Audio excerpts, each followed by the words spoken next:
Sitaram, Sitaram, Sitaram, Sitaram, Sitaram, Sitaram.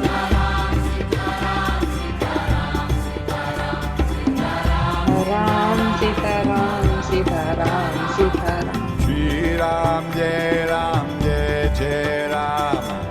Shri Ram, Jai Ram, Jai Jai Ram.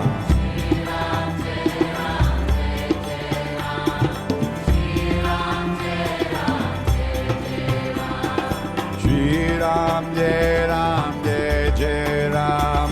Shri Ram, Jai Ram, Jai Jai Ram.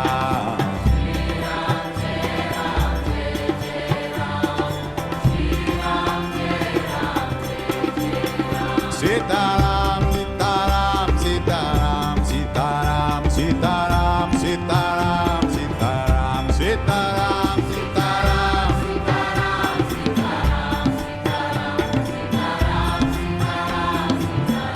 Sitaram, Sitaram, Sitaram, Sitaram, Sitaram, Sitaram, Sitaram, Sitaram, Sitaram, Sitaram.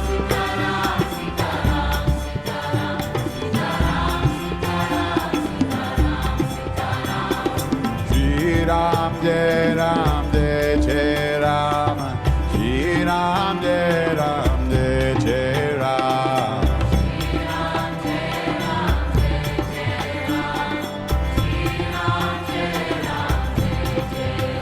Sitaram, Sitaram, Sitaram, Sitaram, Sitaram, Sitaram, Sitaram, Sitaram, Sitaram.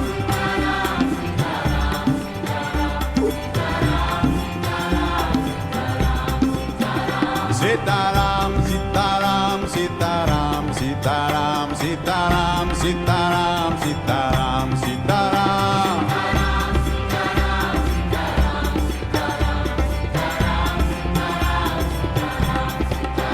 Sitaram, Sitaram, Sitaram, Sitaram, Sitaram, Sitaram, Sitaram, Sitaram.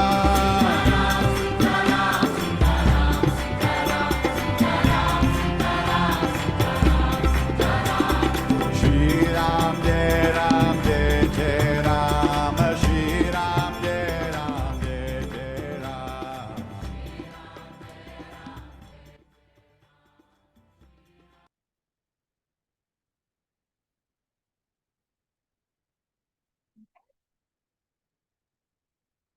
Hello, everybody. Welcome. We started with a beautiful chant of Sitaram, sung by Krishna Das, as someone is mentioning. Namaste. Welcome to the session. Yeah, it definitely gives you a different kind of energy and excitement when you hear this. And Okay. the reason why I have chosen this song for all of us today is because the reason why I'm doing this session is linked to one of the gurus that I recently had an interaction with in my meditations, and which is Neem Karori Baba. How many of you know about Neem Karori Baba or Neem Karoli Baba? Are you aware of it? Are you aware of his grace, his glories? Yes? Okay. Few of you know. And if you don't know, then you might search. Oh, okay. Nice. Amazing. Amazing, amazing. Welcome, welcome. Yes, so if you do not know, you might search about him and you will find him. Krishna Das was one of the most famous Kirtan singers. He recently visited India also. And he has sung all those beautiful songs that you might hear on social media of Hare Krishna and all of those, Hanuman Chalisa, Om Namah Shivaya, all of that. And he's not an Indian. He's, I think, American, if I remember. But he has been a pure devotee of Neem Karoli Baba, and he talks about him also. So, yes, you can participate either ways. So, why this session is happening? It is because of Baba. I also recently visited to Kachi Dham, and he came in one of my meditation. He said, "You have to come." So I went, and from that time, So many things have started in my life that I thought that I need to bring Baba more to more and more people, those who are not aware of him. They should know that if you are stuck in life, if you're feeling purposeless, or if you're feeling that you are not sure of how will things move forward, you might visit him. He might not be your, like, first guru or anything like that. You must just visit him, just kind of go to that place. And it's okay if you believe in some other god, some other, it's fine. He will just act like, like Google Map. He will guide you towards the right direction. That is the magic of Baba. It doesn't matter. So you can visit the place. If you're in India, many of my retreat participants are going to come to Rishikesh. So from Rishikesh, it's nearby. Or you can visit the place. It's called Kanchi Dham, and in Rishikesh, it's his samadhi. So both of the places you can visit. If you're not from India, then at least you can just listen to his chants like Sitaram, or you can maybe search more about him and try to connect with him by knowing more about him. He's very funny. Yes, yes, he's very funny. So that's about him. So why this session is linked to him? Because after his presence in my life, or maybe when I realized that he has been present, I got the courage to authentically talk about these topics, which I used to hesitate a little bit. Because when I used to talk about that, hey, if you're inclined towards Shiva, then it might be this be your karmic lesson. Or if you're inclined towards Hanumanji, then maybe this is your karmic lesson. I used to have a lot of hesitation in me that, what will people feel? I don't know the dharms and the shastras and all those kind of things. I'm still reading them. So will I be accepted? Or what if I will be rejected? And all those kind of, fears that we have of judgment, of criticism. But Baba came and he was like, vanished all of that. So that is why I am able to do this session today, and I'm able to talk about these things openly. Doesn't matter what. Okay, so welcome to this session. Yes, you can connect. Doesn't matter the community or the culture that you come from. I'll talk about all of that as we proceed further. So this session is going to be about the karmic lessons that one might have and the divine form that you are inclined towards. Now, how am I going to share this learning? This is based out of number one, my own channeling meditations and experiences, because I have been a channeler, I have been a psychic medium. I channel messages and information, but I'm more inclined towards the deities and the different forms of gods and all that. And when I channel those information, I share with the people that I have channeled for. So I think I have channeled more than 200 or 300 plus individuals. I don't have count, but must be that number. And for each individual, when I have channeled, I have got some interesting information that made sense for so many of us, not only just for that one particular person. So after all those observations and realizations, I started to see patterns. I started to see patterns like, if someone has a solar plexus problem, they somewhere are naturally inclined towards either Narasimha Dev or Durga Ma or Hanumanji. Okay, so patterns like this. Okay, so I'll talk about it, but I started to see that, oh, this chakra is connecting to this deity, or if someone has this problem, then they must be praying to this person. So like that, I started to make these connections, and they turned out to be true when I started to talk about it, or making courses on it. So that's when I realized that I should share this, and maybe if someone resonates with it, they can take help from it. Okay, so with that, let's begin the session. If you can be on camera, that would be great. If you can come on camera, it will be a much more interactive session for me as well. So please try to be on camera as much as possible. But let's say if you're not able to be at all for whatever reasons, family situation in the background, children and pets running in the background, then that is okay. Then you can avoid coming to on camera. Okay, good. So let's start with, I'll come to all the questions. Okay, so let's start with today's session. We'll start with a little bit of meditation. Okay, just for like 3-4 minutes, just to center our energy, to connect with our higher beings. So we'll begin with the meditation, and then we'll begin the session. The session is basically going to be about me sharing the karmic lessons that I've understood for different deities. I'll cover the ones that I already have an understanding of. And then when you start sharing your questions in the chat box later, then I will take them as well. Okay, so we'll go like that. But first, let's begin with the meditation. I won't be playing any music, anything like that. Just a little bit of bringing our energy together. So wherever you are, please try to find yourself a place where you can be seated. You can be lying down also for this, but better that you can sit for this. And start first by closing your eyes and bringing your awareness to your abdomen, just below your rib cage, just below your chest.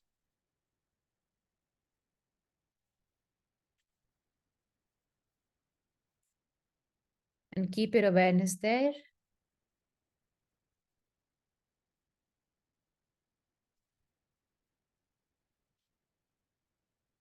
I'm going to say a prayer. You might repeat that with me, or you can simply listen to it.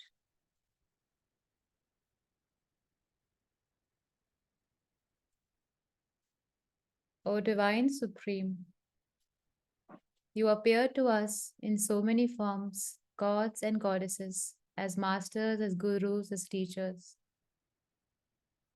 as higher self, as guides, as angels.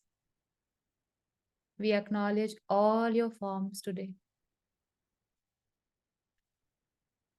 Your intervention has brought us all together. So today, be with us as we begin this session. In your grace, in your companionship, we are all love, we are all power, and we are all bliss. Sitaram, Sitaram, Sitaram. And now bring your awareness to your abdomen as there where it was, and start by visualizing a tiny ball of light, bright yellow in color.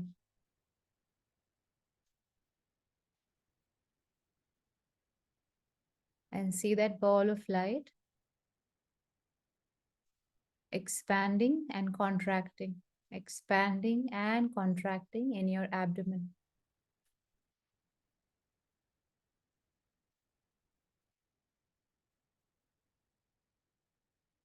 And as you're concentrating on this ball of light,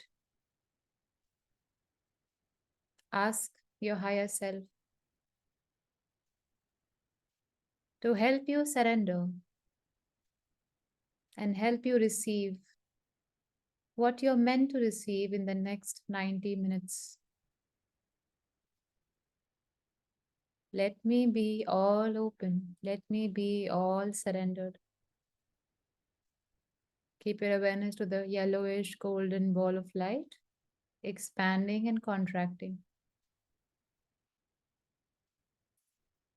And as I'm going to chant Sitaram, if you want, you can chant with me, or you can avoid as you want. You can simply listen. You will feel this ball of light expanding, becoming bigger and brighter, taking over your complete body as if you are slowly becoming smaller than this ball of light, getting completely engulfed into it. Starting the chant now. Keep your awareness in your abdomen.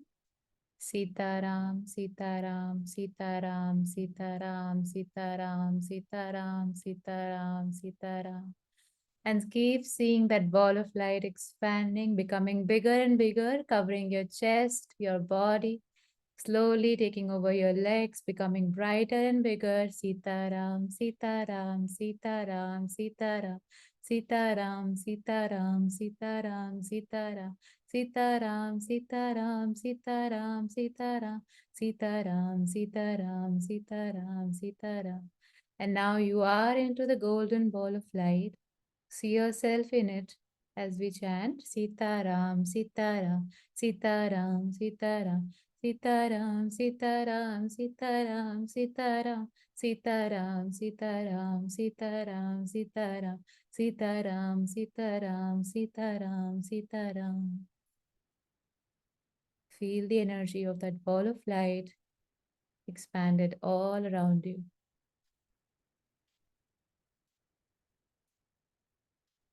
Just be in this energy. And now ask the divine with me as I ask together. O Supreme Divine Creator, show me my higher selves, my ascended masters, my gurus, my guides, who are here to help me, who are here to help me ascend, to help me remember my wholeness. O Divine Supreme, show me my guides, my masters, my gurus.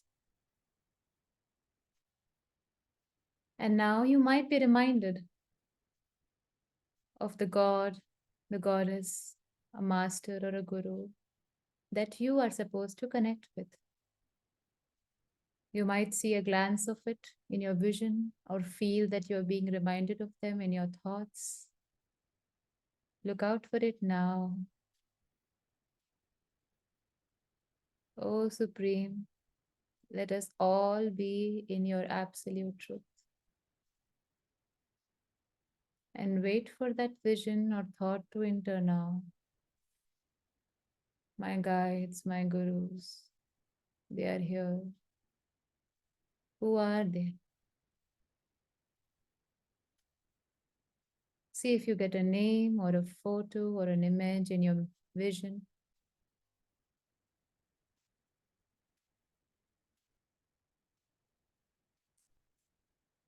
And for some of you, I also feel that they are extending their hands towards your head and blessing you with their hands on your head. Whoever this master is for you, whoever this guru, this god or goddess is for you, they are extending their hands and blessing you over your head. Feel it, experience it, wanting you to know that they are here. You are always in their presence. They're always accompanying you. They and you are in this together. Your God and you are in this together.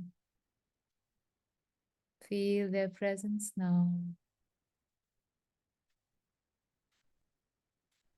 Sitaram. And as now they have blessed you, bow down to them, show them gratitude. Even if you can't see, it's okay. They can see you. Pay them gratitude. Thank you, thank you, thank you so much, Supreme. Thank you, thank you, thank you. You can pay gratitude in your own way, in your own language. And now slowly bring your awareness back to yourself and open your eyes when you're ready.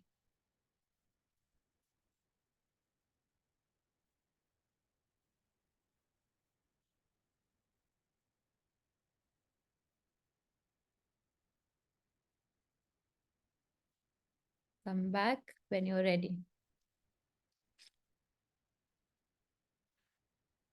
Okay, so this is just a short meditation. Usually, my meditations are very, very long, but this is just a short one to bring our energies in alignment and begin with the session. Okay, so did any one of you feel anything during the meditation before we jump to the karmic lessons, or did you feel the presence of a god or a goddess or a guru or a master? Yes. Yeah, it was a little bit emotional. Okay. Cried a river. And sensation. So nice. Okay. I got emotional. Mm. You know, one most interesting thing I have observed in all my channel guidance that I do for individuals, we think that we have a lot of questions to ask from our supreme team, okay, of guides and masters. We have so many questions. ये क्यों हो रहा है, वो क्यों हो रहा है, why is this happening in my life, why is that happening in my life, what is the karmic challenge? So many questions we have. So we reach out to people like me, right? We reach out to tarot readers or whoever that we believe in.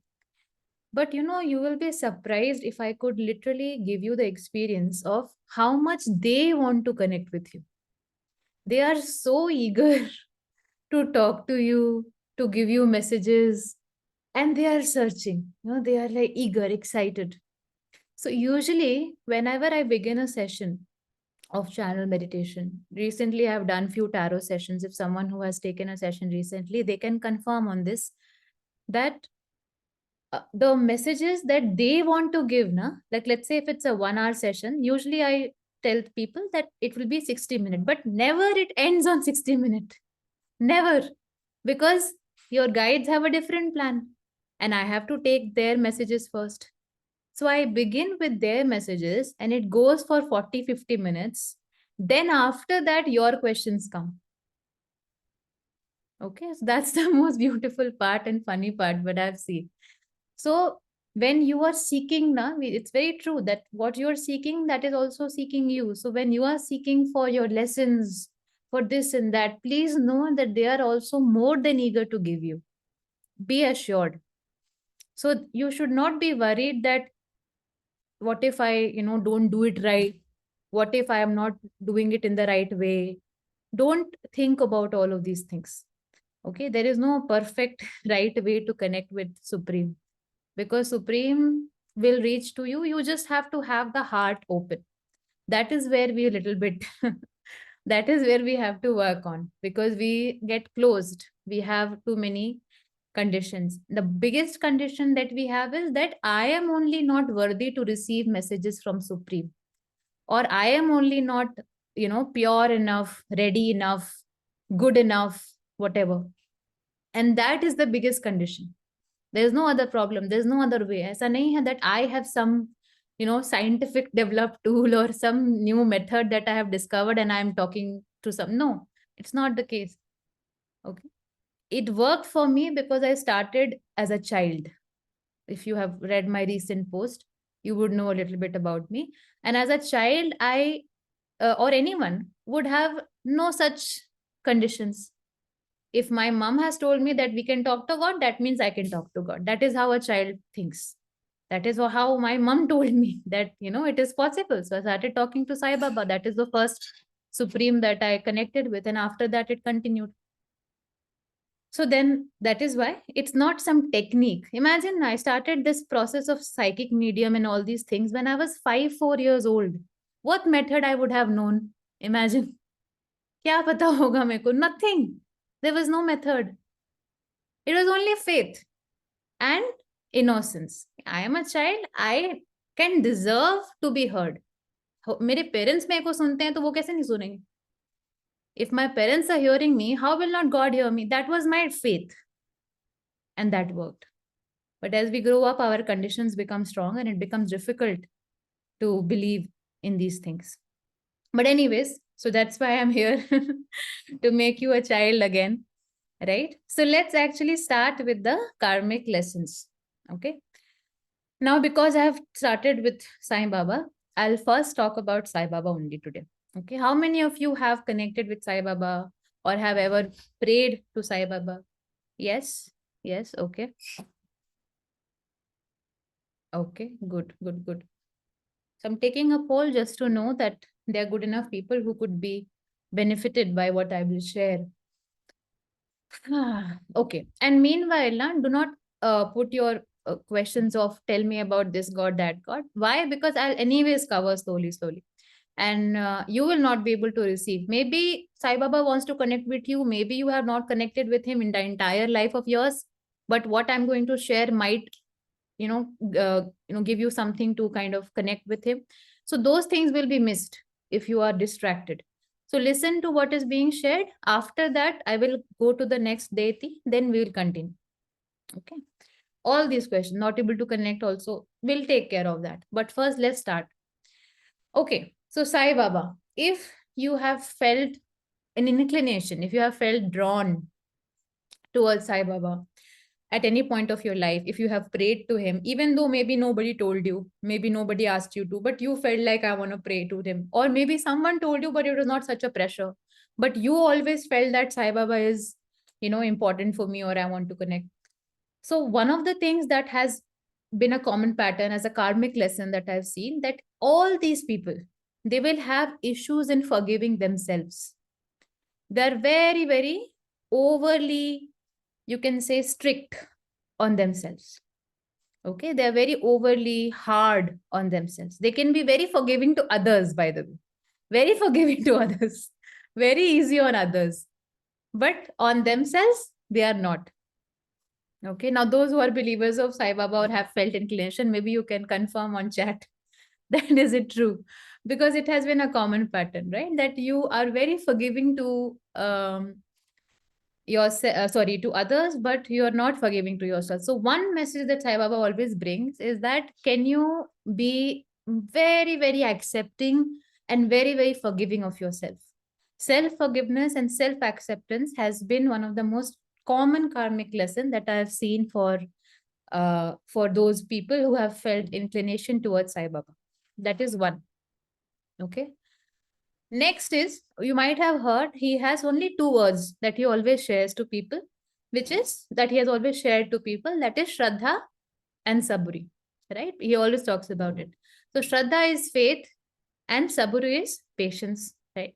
But if we really go into this, it's not just about being patient in waiting for something to happen. Okay, it is also about being patient with your own self. Okay, what does it mean?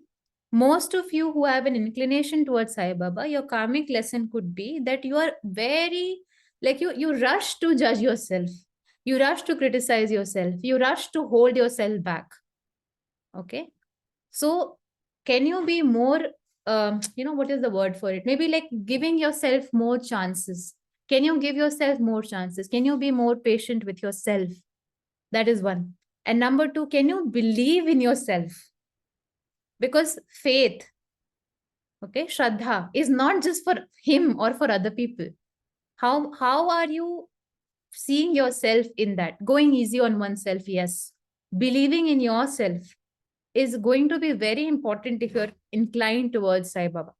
Because most of these people who have an inclination towards Sai Baba, they have had heart chakra as their important chakra.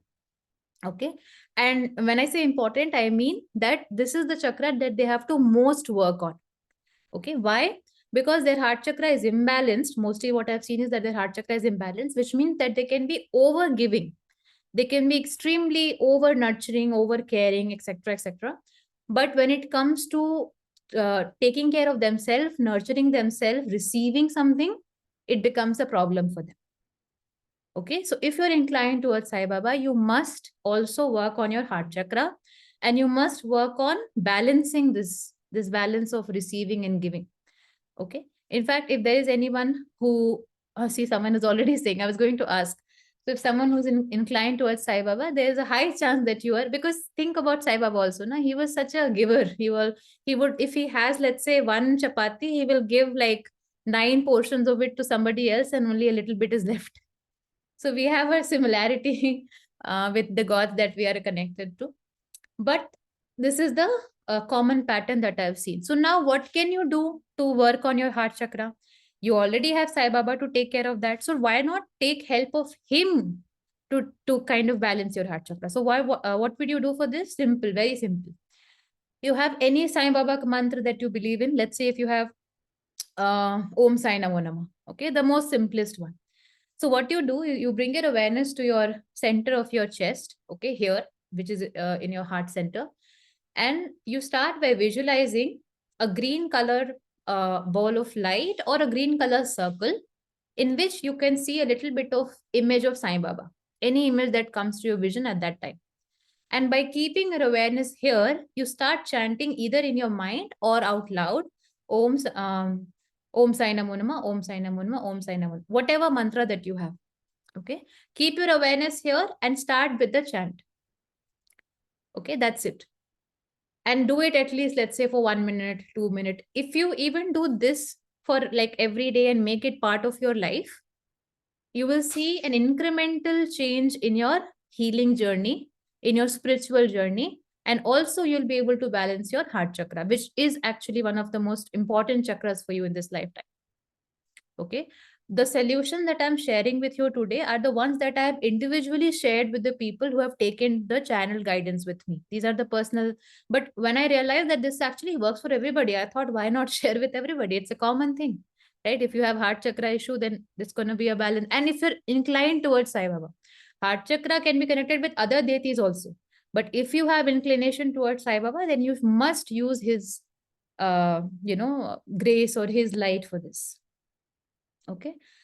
So yeah, but one thing that you have to be, how can you be more forgiving to yourself? This is like highlight for those who are believers of Sai Baba. Okay, big highlight. How can you be more forgiving?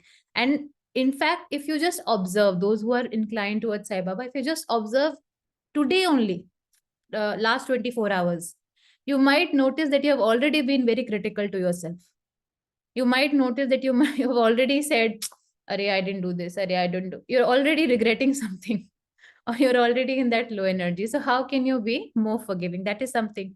And in that, you have to always remember, once I channel this for a person, and this very beautiful message came from Baba, that when Baba accepts all of you, when he is literally standing with his arms open, why are you not able to accept yourself? So this was the message, and it it made me so emotional at that time. It made the person who listened also, because when I said that, only I could feel the warmth and the love of Baba, that is saying, I am not worried. Why are you so worried? Okay. And if you think about Sai Baba, he was like very, very forgiving. Many people questioned his authenticity in his story, in his journey. Many people were not sure, oh, you're not a Baba, you're this, you're that. But it did not matter to him. Okay, so another important karmic lesson about Baba, or if you're inclined towards Sai Baba, is that yeah, people still do, right? Many people still do. So doesn't really matter. I mean, one divine form will come and go. You keep questioning, you keep judging. That's your thing. So so yeah. So one another important thing about Sai Baba is, or a lesson that you can learn is that, can you be not so affected by other people? Because these people who are inclined towards Sai Baba, they get very easily affected by how others are thinking about them, or how others are perceiving them. Okay, and that makes them very anxious. Okay, very overwhelmed. So that's another thing that also kind of connects with your heart chakra only. That's why the solution that I have given, if you try that, all of these will be resolved. But you have to work on it with faith. Okay, so that's another. So two highlights for Sai Baba. Number one, can you be more forgiving to yourself? And number two, how can you be so secured, so accepting of yourself that other people's perceptions are not interfering you? Okay, not making you anxious. These are two important lessons. Okay, how can you learn this? अभी मैंने बोल दिया तो कि सीख जाओगे? नहीं, of course not. है ना, वो तो मुश्किल होता है. It is very easy to say these things, but how to implement it? That is why the solution of Sai Baba that I have given. That can you hold his image in your heart center, in the chest, and can you meditate on his image, which is right here, meditating on his image with his mantra in your mind or saying out loud, whatever. Just try this practice for 5 minutes, 10 minutes every day. You will see beautiful change in your life. Okay, so that's about Sai Baba. Now let's move on to, now again, let me tell you that each of these forms of gods are so magnetic and so, like, majestic and gigantic, every big word that I can use, that it is very difficult to put it in 10 minutes, 15 minutes. But I am trying to pull the ones that are the most highlights, like the basic highlights that I have seen. Okay, so from here, let's go to some other form of god now. Which one should I cover next? Tell me in the chat. Hanuman ji? Acha. Okay.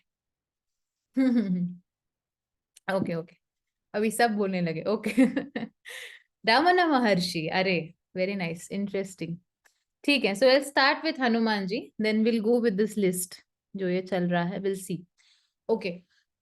हाँ, Hanuman ji. Talking about Hanuman ji gives me such huge smiles on my face because of the way he is. So, see, Hanumanji, again, he has such a huge storyline, if you think about it, in his own life also, and in Ramayana also, that honestly, we can't really cover his whole, like all the karmic lessons that he brings, but I'll try to cover a few. You know, many people don't know this, but I have observed this, and I think few of other channelers also would know this, that Hanumanji can actually help you heal your sacral chakra. And interestingly, sacral chakra is connected with sexual energy. And वो बेचारे ठहरे ब्रह्मचारी, right? Hanuman ji is ब्रह्मचारी. तो कैसे करेंगे sexual energy heal? कैसे करेंगे sacral chakra? Because Hanuman ji, when he says that I'm a brahmachari, he is actually someone who is, you can say, have had the power of keeping all his desires intact. Because all your desires come from your sacral chakra. Okay, all the desire of eating too much, and desire of anything in life comes from the sacral chakra, rises from there.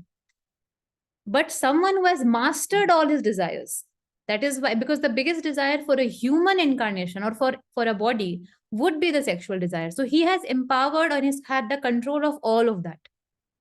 Okay, and because of that, when you connect with Hanumanji, you can actually help heal your sacral chakra. Interestingly, the color of sacral chakra is what? Orange. Have you seen orange Hanumanji? Widely available, right? Okay. So it is very deeply connected, and there's so many things that I can talk about. But again, I want to like connect other gods also. That's why I'm keeping it short. So one is that if you want to heal your sacral chakra, you should connect with Hanumanji. And the karmic lesson is, the karmic lesson will either be embarrassment of having desires, shame of desires, guilt of desires, or suppressing your desires. Okay. So in fact, men or women, whoever, who have guilt, let's say, of many, actually people reach out to me saying that, Shivangi, I have guilt of having sexual attraction. I mean, I'm a spiritual person. How can I have all of this? So this is also a big wound, big guilt that I have seen with people. So that also can be taken care of, or any kind of desire that you're not able to control, or it is suppressed, you're not able to channel. All of those karmic lessons are connected with Lord Hanuman. Okay, and this is just like one, the most important one I'll come to now. So this is the sacral chakra thing. Okay, then second, why did Hanumanji had so many powers? In fact, he has played this character that he's the most powerful, right? In fact, if you think about, Ravan is also so powerful, right? If you know Ramayana, you'll know Ravan is also very powerful. But Ravan is not the person that we like, he's the bad guy in our story. But Hanumanji is our favorite. Why? Because there was no arrogance of power in Hanumanji, ever. And because there was no arrogance, he was so supreme. He was so supremely powerful. Most of you who have fear of your own power, okay, in fact, so many of you have this, you will not even know that you are sabotaging your own life, your own abilities to reach where you can, because you are scared of your own power. Okay, there's one lady that she was watching, and I naam kar lu, main muskura rahi ho, Tej. This is for you also. I know Tej from a very long time. That is why a little bit of personal interaction here. But it's very important. People who are scared of their own power and who have been sabotaging their own blessings, their own potential. Okay, why do they sabotage it? Because they have fear of being powerful. And I've seen this as a common pattern that most of these people in some past life, in some story, in some incarnation, they either misuse their power, or their power ended up creating like a difficult situation for them. And that created the fear of that, oh, if I will have power, I can have arrogance. So I will keep sabotaging my power. And that connects us with our solar plexus, a chakra which is yellow in color. Okay, so yellow, orange, these colors are very widely connected with Lord Hanuman. Even red, I'll come to the root chakra also. Okay, because Lord Hanuman is like, it's so amazing that you can connect with him and heal all three chakras one at a time. Okay, so that is the fear of power. So if you have fear of power, if you feel like you have been sabotaging your own life, if you know, for example, let's say in your work, specifically in your work, in your career, if you feel like you have potential, but for some reason it is not happening, you're not able to crack that thing, you know, that can happen. So that is when you have to connect with Hanumanji. And why did he not have arrogance? वो आप सोचो why? Because everything that he did, there was always a devotion towards Ram. I am not doing this. Prabhu Ram is making me do this. I'm not doing this for myself. I'm doing this for Prabhu Ram. That's what Hanumanji said. So he taught the lesson of devotion also there. That once you devote your I, that I am doing it, to the Supreme, you can have all the release of arrogance, this, that, whatever blockages that is stopping you. Okay, because he could devote. Not once that he would have said ki maine ye kiya hai, I have done it. Not once. Always Prabhu Ram. Okay, so that is very important part that I have learned in the common observation that I have seen, that people who have fear of power, Hanumanji comes to them for this particular purpose. Okay, helping them awaken to their true power. And all of these people, they will have a fear of arrogance. They will be very humble from the outside, but somewhere in the inside, they were scared of getting arrogant. Okay, so that's one. Second, acha, heart chakra is also there. So let me come to heart chakra. How many of you have seen green color Hanumanji? There are certain images of Hanumanji with green color also. Okay, so that connects with his healing abilities, healing powers also, because there are few images of Hanumanji you might find in the ancient places or tourist attractions, where you will see that Hanumanji is in green color and he's carrying the Sanjeevani booty and he's flying. Okay, so he's kind of carrying the healing energy. He's showing that. So if you're inclined towards Hanumanji, it is also a possibility that you have to heal your heart chakra. Okay, heart chakra also connects with Lord Hanuman. In fact, you might have seen the image of Lord Hanuman where he kind of opens his chest and and you will see Sita Ram there. Okay, right? He shows that this is. So what is that showing? That is showing that even though I am of this world, even though I am fulfilling the responsibilities, fighting the brothers of Ravan or children of Ravan or whatever, even I am completely invested in this reality, I know that in my heart, where my soul is, which is always with divine. Okay, and this is a lesson that we always miss. We get so deluded by our worldly responsibilities, being a daughter, being a mother, being a son, being whatever, that we forget that we are actually in our true soul form. We are just manifesting a human experience here. We are just kind of manifested one single human experience and living that. And when we forget that, we get so overwhelmed by the Maya, by whatever that deludes us, that we forget what is happening here, what is my purpose, we get sad and all that. So how can you always remember that no matter what is happening here, there's a sentence, very beautiful sentence, that you are in the world, but not of it. Okay, you are in the world, but not of it. And for that also, if you feel like you always get deluded by this world, you are a spiritual person, but you're not able to be spiritual. When someone comes and shout at you, you're not able to be spiritual. Hota hai na? We are meditating, we're very spiritual. But once we are stuck in traffic, we are very, very angry. Then we are not spiritual. Okay, or if the house help has not come, then we are very disturbed. Then we are not spiritual also. So how can we be in the world but not of it? That is also something that Hanumanji teaches. Okay, that is why there's a beautiful photo of Hanumanji where he's chanting, and the Sitaram chant that we started with is actually the chant of that only. That remembrance of Supreme, that you're always in companionship of divine, no matter what you are playing, whatever character that you're playing here. So that's about him. And lastly, most of the people, I would not say most, I would say 30% of the people that I've seen for inclination towards Hanumanji, they also have some root chakra issues. Okay. And the root chakra issues are mostly around, they are not very, you can say, strengthened in their root chakra. It's not very protected. And because of that, they're energetically very volatile. They are very sensitive to other people's energy. Okay, and that is why, we say that if you are very sensitive, or if you are getting energetically disturbed, if you have this problem, so we always come back to Hanuman Chalisa, right? Because that helps us to strengthen the root chakra. Okay, now why root chakra? A little bit of deroot here, because see, we always think of Hanumanji as the powerful one from the physical body, right? Because that's how Bollywood and everyone has shown us कि अच्छा ये तो superhero है, so like that, with six-pack abs and all that. So we always think it's only the physical power that Hanumanji has. No, someone who does gym, okay, कोई भी अगर होगा यहाँ पे, or yoga, whatever, who has done it for many years, you would know that you need the power of mind to make yourself work with your body. है ना? Without the power of mind, you cannot actually make your body excel as well at the same time. So Hanumanji actually helps you to balance your mind also.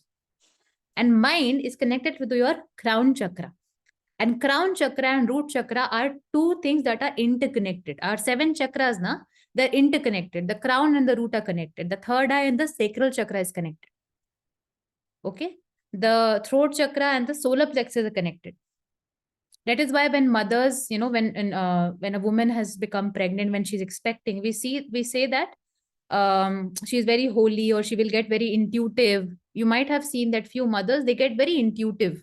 They have very interesting dreams at that time, very intuitive, very spiritual. Why? Because sacral chakra directly connects with your third eye. And when a woman is pregnant, her sacral chakra is being used the most at that time. So the other chakra that is connected with her is the third eye. So that also gets activated. And if it is not balanced, let's say if your sacral chakra is not balanced, then what will happen? Overthinking, anxiety, mood swings. कब होता है ये? Menstrual problem में, for the ladies. है ना? When you get menstrual cycle, you get mood swings, anxiety, overthinking, सारा कुछ होने लगता है. And all those problems are connected with the third eye. So you can see how those two chakras are also connected. Okay, so coming back to Hanumanji, his mind, the power of his mind, that is why he said, Asht Siddhi no Nidhi ke data. In Hanuman Chalisa, you have this. है ना? तो सिर्फ physical gym नहीं गया बस वो. He has not only done workout, he has done some intense siddhis, intense energy work. Okay, so if you are an energy worker, healer हो, tarot card reader हो, इस तरह का कुछ काम करते हो, या नहीं भी हो, if you're an empath, energetically sensitive, so you must connect with Hanumanji for strengthening your root chakra. Okay, so these are 3-4 aspects. Now, kaise connect karna hai? What should we? Let's say if you connect with Hanumanji when it comes to fear of your own power, then you can visualize the same thing, Hanumanji in the abdomen. Okay, his little image in the abdomen. And while you're listening to Hanuman Chalisa, if you can chant it, good. If you can't chant it, at least listen to it. While you're listening to the Hanuman Chalisa, visualize his image getting bigger and bigger inside your body, as if he has extended you also and he's in front of you now. That is the visualization that you have to do. Okay. Same goes for other chakras also. If you feel like you have issues with desires, if you want to heal your sacral chakra, okay, womb issues, then you can also connect with Hanumanji. But this time you have to shift the vision from solar plexus to the lower belly, where the sacral chakra is situated. Okay, similarly for root chakra, you have to go even more down around your thighs and hips and the pelvic area. Okay, if you can't imagine the image, at least imagine the red ball of light that is expanding as you're listening to the Hanuman Chalisa. Okay, specifically for people who are energy workers, it will be very, very helpful. I have had a lot of issues because I deal with so much energy work. I've had a lot of issues and it has helped me tremendously to kind of strengthen my root chakra. Okay, and then same goes for the heart chakra. In fact, there was this script which I think I was reading Bhagavad Purana, somewhere I was reading, and I found that how somewhere Radha and Hanumanji are seen as like parallels of each other. Because how Radha had extreme devotion for Krishna, Hanumanji had extreme devotion for Ram. Okay, so all those who are looking for how to surrender, I don't know how to surrender, I'm very stuck, you should connect with Hanumanji. Okay, so these are the karmic lessons around Hanumanji. अभी आपने you have given so many lists, but I have lost all the list. Okay, in the chat. Okay, now tell me which god. Harihar, okay, Shiva, Kamakshi. Okay, so let's talk about Hanumanji ke baad. Let's talk about Maa Kali. Someone mentioned Maa Kali, and then we'll go to some other god also. Okay, but before I daily कर सकते हो, if you want you can do daily Vaishali, but again depends on time. There's no harm in that. You know, we don't think of ये watching Netflix daily. कर सकते हैं क्या? रोज harm होगा नहीं होगा? लेकिन भगवान के नाम में डाउट आ जाता है. रोज करे कि नहीं करे? I understand your inhibition though, because these mantras are so powerful. I understand that, but Hanuman Chalisa is easy. You can do it. There's no problem there. Okay, so let's start with Maa Kali. But before that, actually, let me check with you. Are you feeling that you are benefiting from this session? Is it okay? You want me to change anything? All good? Okay, good. Okay, chalo. So let's talk about Maa Kali. So Ma Kali is again very very fierce form of goddess, but at the same time supremely loving. Many people fear माँ काली. कोई है ऐसा यहाँ पे who has fear of her image? है ना? होगा जरूर. I'm sure. No problem in that also. But it does get scary. I mean, look at the way she's carrying herself. She could have, probably asked her designer to give her a better outfit. But that has not happened. So, Ma Kali, even though she is so fierce, I had a lot of fear with her. Honestly, last 24 years of my life, I never prayed to her because of the same fear. नहीं डर लगता है दूर से. We used to do namaste. But then when I started connecting with her, that was, and I'm sharing this because this is common for everybody who has gone through some intense spiritual transformation. Okay, if you have gone through some intense spiritual transformation, or if you're going to go through, there is a possibility that you'll start to feel an inclination towards her. Okay, and number one thing that Ma Kali brings is that she will push you to peel off all the false layers of identity that you carry with yourself. Okay, because she asks you to be the most authentic self of yours. Okay, she will push you to literally peel off all your false layers. What do I mean by that? So, for example, let's say before my interaction with Ma Kali, I used to be a big time people pleaser. Okay, always looking for validation outside. But that was my false layer of identity. That is not supposed to be my true self. And when she entered, when I say she entered, I started to feel inclination towards her. I started to feel like, okay, maybe I can meditate, I can pray to her. That was the time when me being a people pleaser was being questioned so much, or the situation was like that I had to stop being a people pleaser. It was so intense that I had no choice. I had to stand up for myself. Okay, so whenever she comes, she will ask you to be your most authentic self. Another example also I'll give you. When I started my spiritual journey, when I say started, I mean professionally. Personally to chalo bachpan mein ho gaya tha, but professionally when I started, at that time I had a lot of karmic blockages from my past lives, when I was not accepted, when I was this, that, whatever, abandoned, rejected. So I had a lot of anger and resentment. And for that reason, first I will, unintentionally create some course, some content which I know will trigger people. Okay, I was not doing this intentionally, but unintentionally ho jata tha ki it will trigger people. So one day Ma came to me and said that you are intentionally creating things that will trigger people, because you have not detached yourself from the identity of being a person who has not been accepted by the society. Okay, so when she comes, she will push you to detach yourself from the past identities that you have carried. Okay, like from many lives I've seen for other people also. I do past life scanning in a individual channel guidance also. I see that people are attached to the identity that they have played in different lifetimes. Okay, like let's say if someone here was a healer. Okay, they used to heal people. Now that life is done. But you are so attached to that identity that even in this life, even if you're not a healer in this life, when someone will come in your energy, they will feel good. They'll feel like, you're being heard. They're being heard. They'll feel like they're being comforted, even though you're not doing anything. You're still carrying that healer identity. But the problem with this is, because it is not supposed to be carried now, you're still attached to that identity, that you will feel exhausted.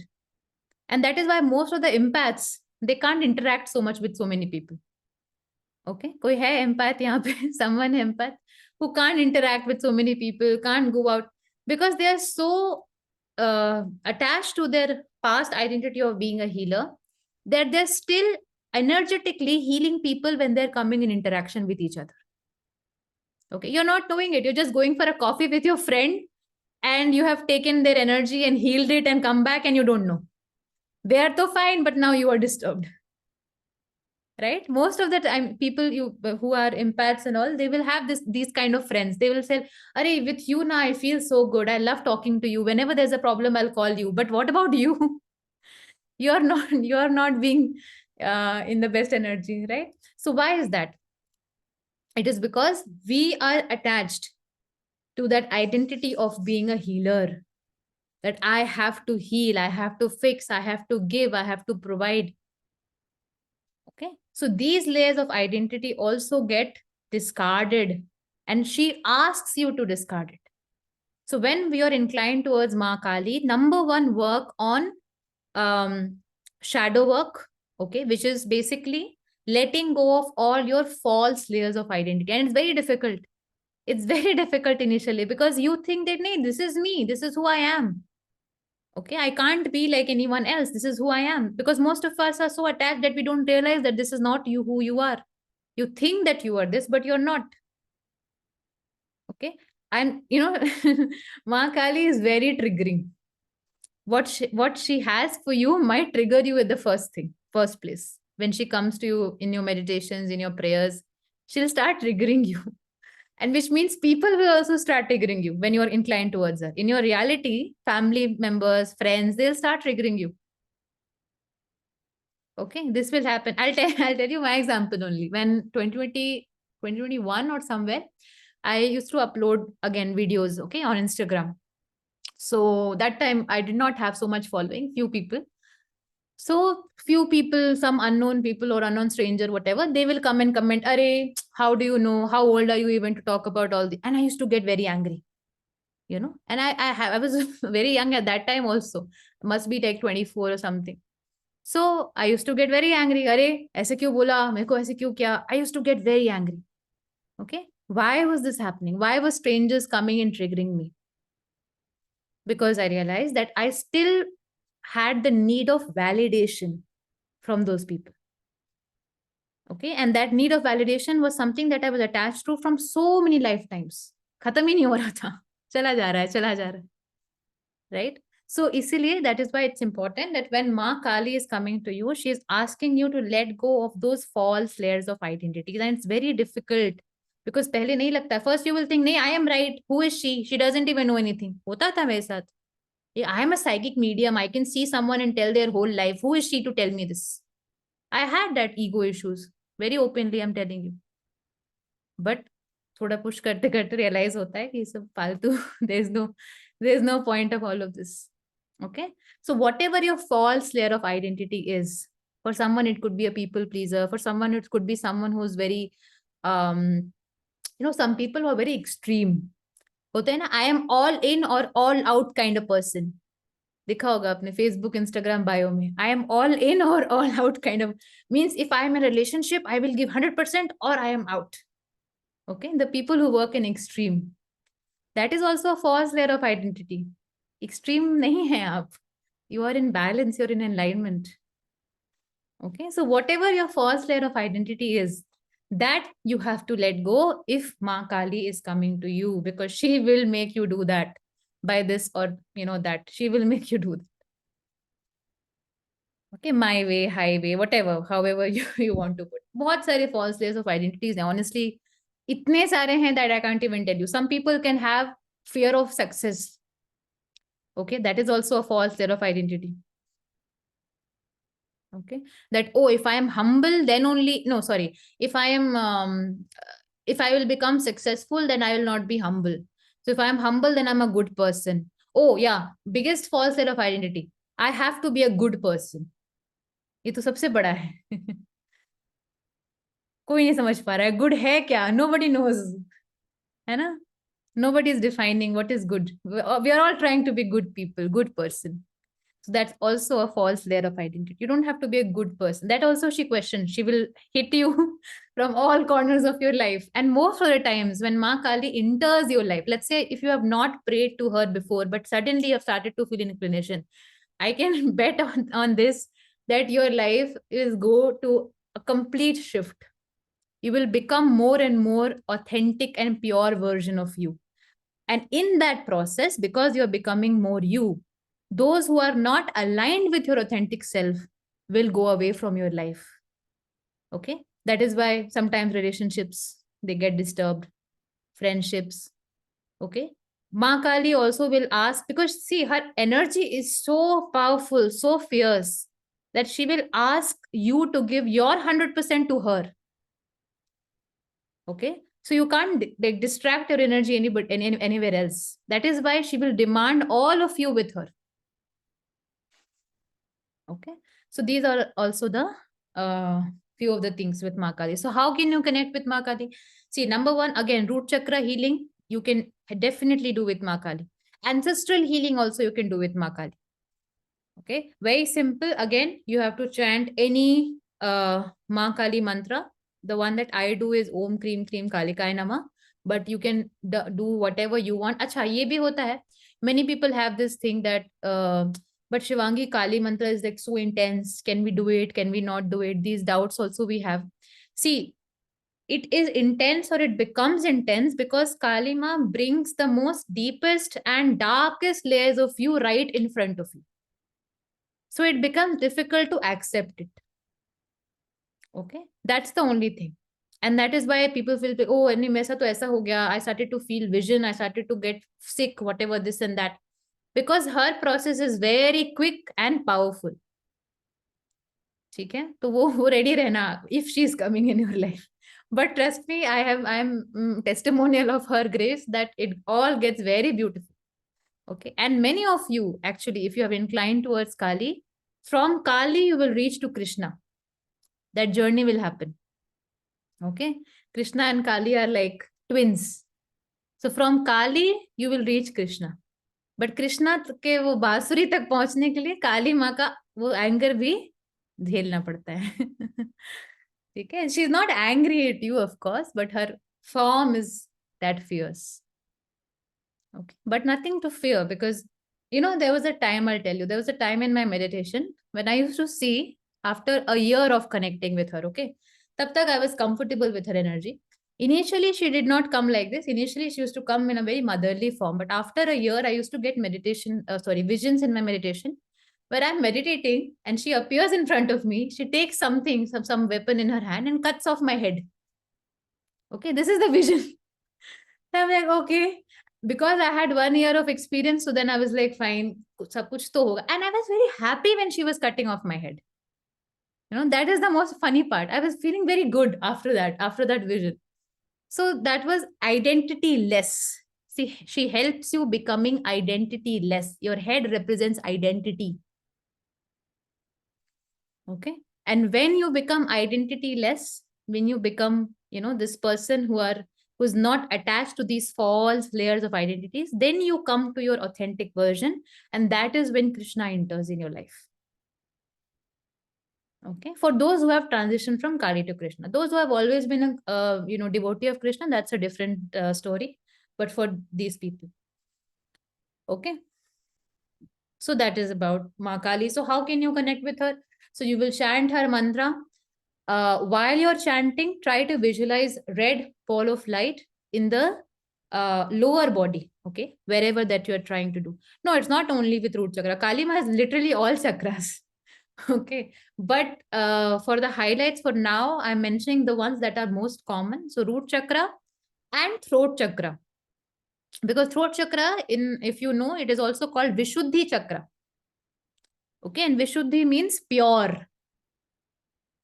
Okay, purest self of yours, authentic self of yours. And if you see, her tongue is also out, so she emphasizes this area of her body as well, throat chakra. Okay, so those people who have fear of judgment, fear of criticism, not able to be their true self, okay, have issues in expressing yourself, have issues in confessing. So many people, when they want to confess a problem, they'll end up crying. होता है किसी के साथ? When you want to complain to someone, instead of saying this is my problem and this is my problem, you have to listen to, you end up crying.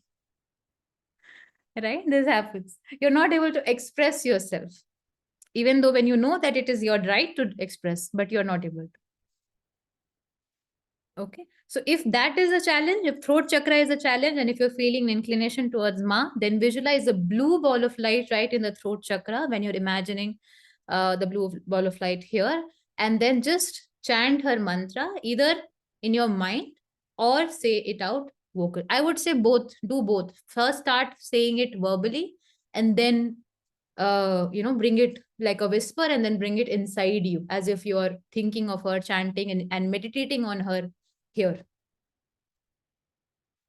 Okay, yes, she helps a lot with anger and all those things, because anger actually is like a defense for pain. When someone is in pain, it can come out as anger. Okay, so you can say any mantra that you are inclined towards. I would say if you're new, try to use a very easy, simple one. Don't get too much, into it. So the one that I have been doing it for many years now is Om Krim Krim Kalikaya Nama.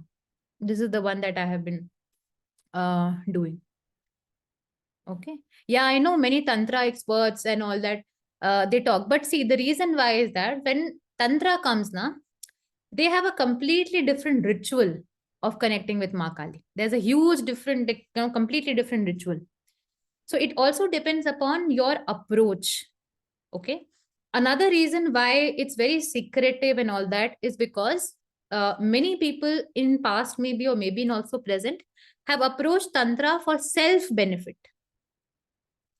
Okay, so when you approach, that is what I was actually coming at also, that when you approach these gods and goddesses कि बस मुझे फायदा हो जाए और कुछ नहीं चाहिए, then of course it will backfire, because that is not the purpose of your soul.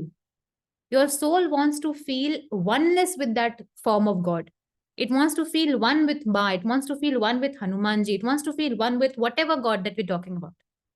But when you approach it from your ego aspect, कि मुझे benefit चाहिए इसलिए मैं कर रहा हूँ, I am doing it because I want this benefit, then of course it will not serve you in the best way, specifically with fierce goddesses like Maa Kali.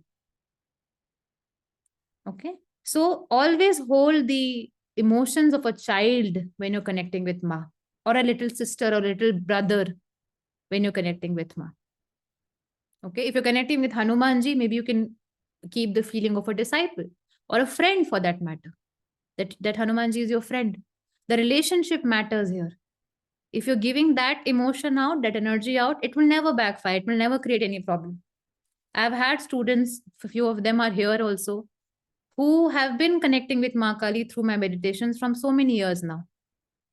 They have not had any problem. Why? Because the approach is not that I am trying to take some siddhi and develop some spiritual power so that I can. No, it's not that. We are connecting with Ma just because we want to connect with Ma. क्योंकि माँ से जुड़ना है. I want to see her, I want to talk to her, I want to feel her love. That is why. तो कोई problem नहीं होगी. Okay, so that's why it's important. Okay, cream also you can do. Cream also, it's a vibration different actually, Vaishali. The vibration that gets created is different. Cream, why I have done is because it's mostly connected to the root chakra. So the cream one actually helps us with the root chakra. And throat chakra also you can do. So this is these are the two chakras that you can connect with for Maa Kali. Or bhi hain, but to keep it short for now, I would specify for throat chakra and root chakra and also sacral chakra. These three are very important for Maa Kali. Specifically, if you have, if you're a woman and if you have menstrual issues, PCOD, PCOS, these kind of things, Maa Kali helps a lot with this kind of thing also. Okay, I had huge hormonal imbalances 3-4 years back, And just by connecting with her, they have got balanced. I've had people, actually, I've had few women who have balanced their PCOD and menstrual cycle by connecting with Ma as well. Okay, so it is that powerful. Okay, yes, thyroid. Thank you for bringing thyroid. Yes, throat chakra connected. So anything which is to do with throat and root, they can be, and also sacral chakra, they can be healed. But please keep the intention that माँ है इसलिए जुड़ रहे हैं. We want to connect with mother. We want to feel her energy. We want to feel the oneness with her. And जो भी whatever benefit that we get is a side effect of it, not our true intention. Okay, that is very important. Okay, so now after Kali, let's go to Krishna itself. Okay, Shiva will come after that because we were just talking about Kali. So after Kali enters Krishna. There's a form of deity which is Krishna Kali, both. So half of it is Krishna, half of it is Kali also. I think it's in Rajasthan or somewhere, I forgot where is it. But there is a temple where both of them are prayed together. Okay, so now let's talk about Kolkata. Acha, okay, I forgot where it is. Okay, so now let's talk about Krishna. How many of you have felt inclined towards Krishna? Tell me. Okay.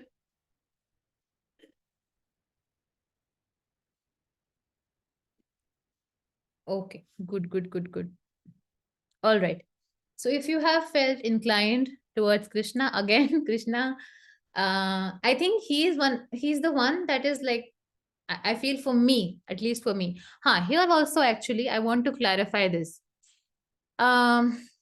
See, on internet, on social media, you will hear so many mediums, channelers, spiritual teachers talking about different gods and goddesses, right? Recently, what happened, there was this lady, she has been part of my community, and she reached out to me saying that, ma'am, there was this lady, she's a psychic medium, and she was talking about Shiva.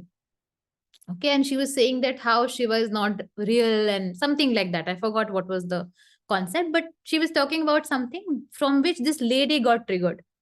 Okay, she got really upset, she got sad that how can this be true?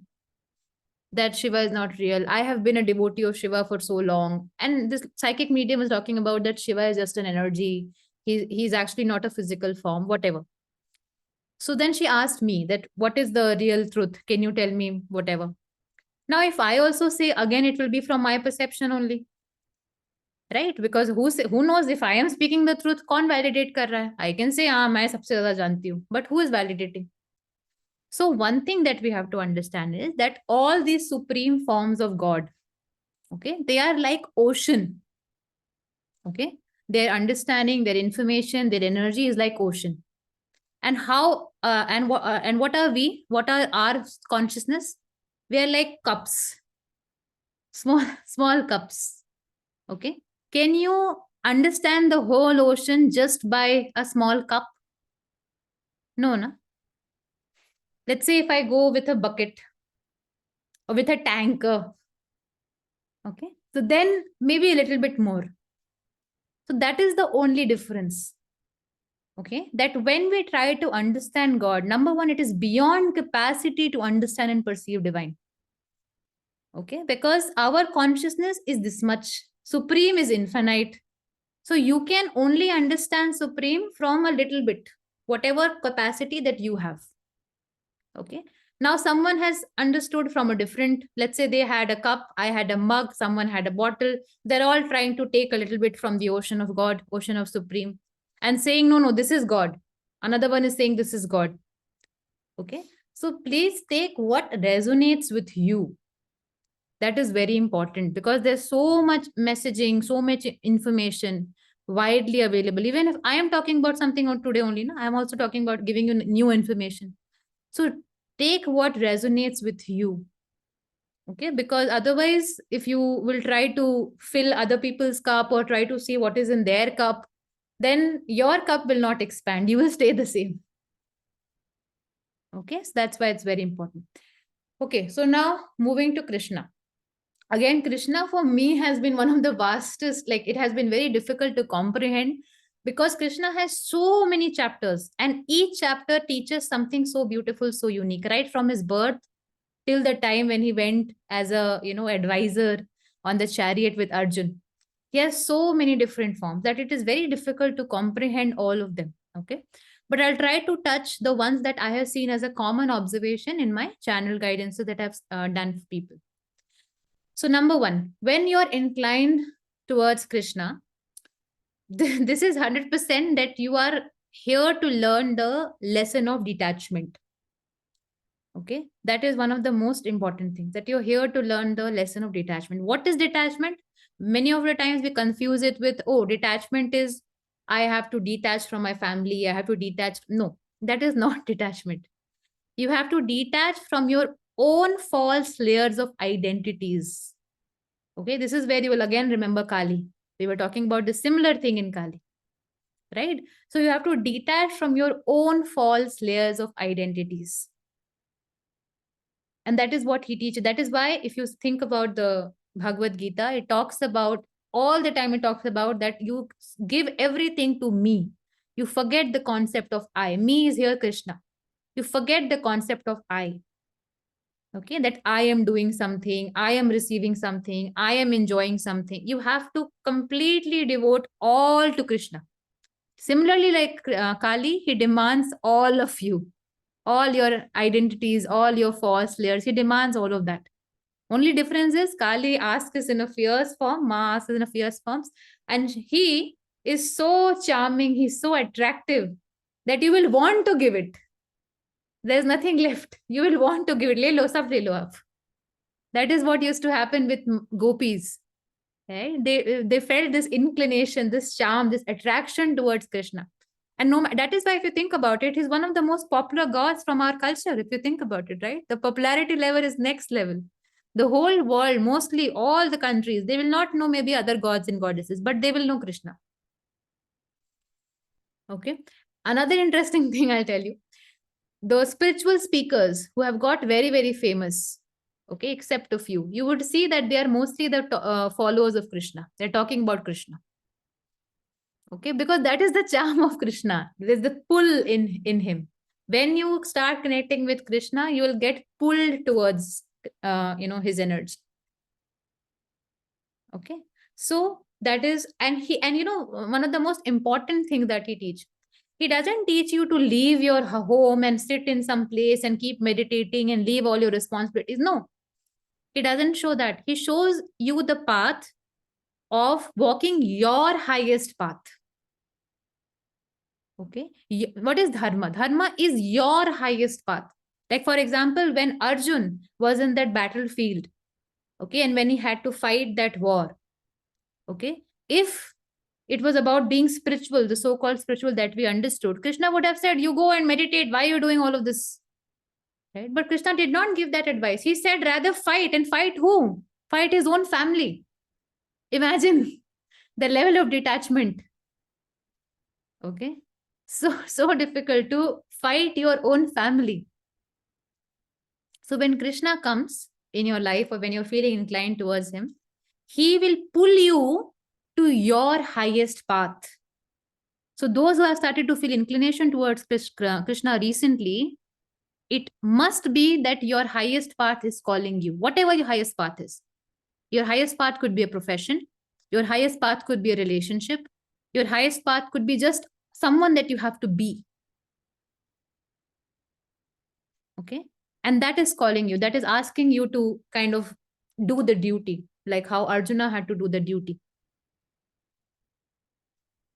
Okay, and that's what Krishna is asking. He'll start giving you signs, he'll start giving you whatever. And Krishna has because he is the master of all leelas, right? So he has many different ways to reach out to you, he has many leelas to play with you.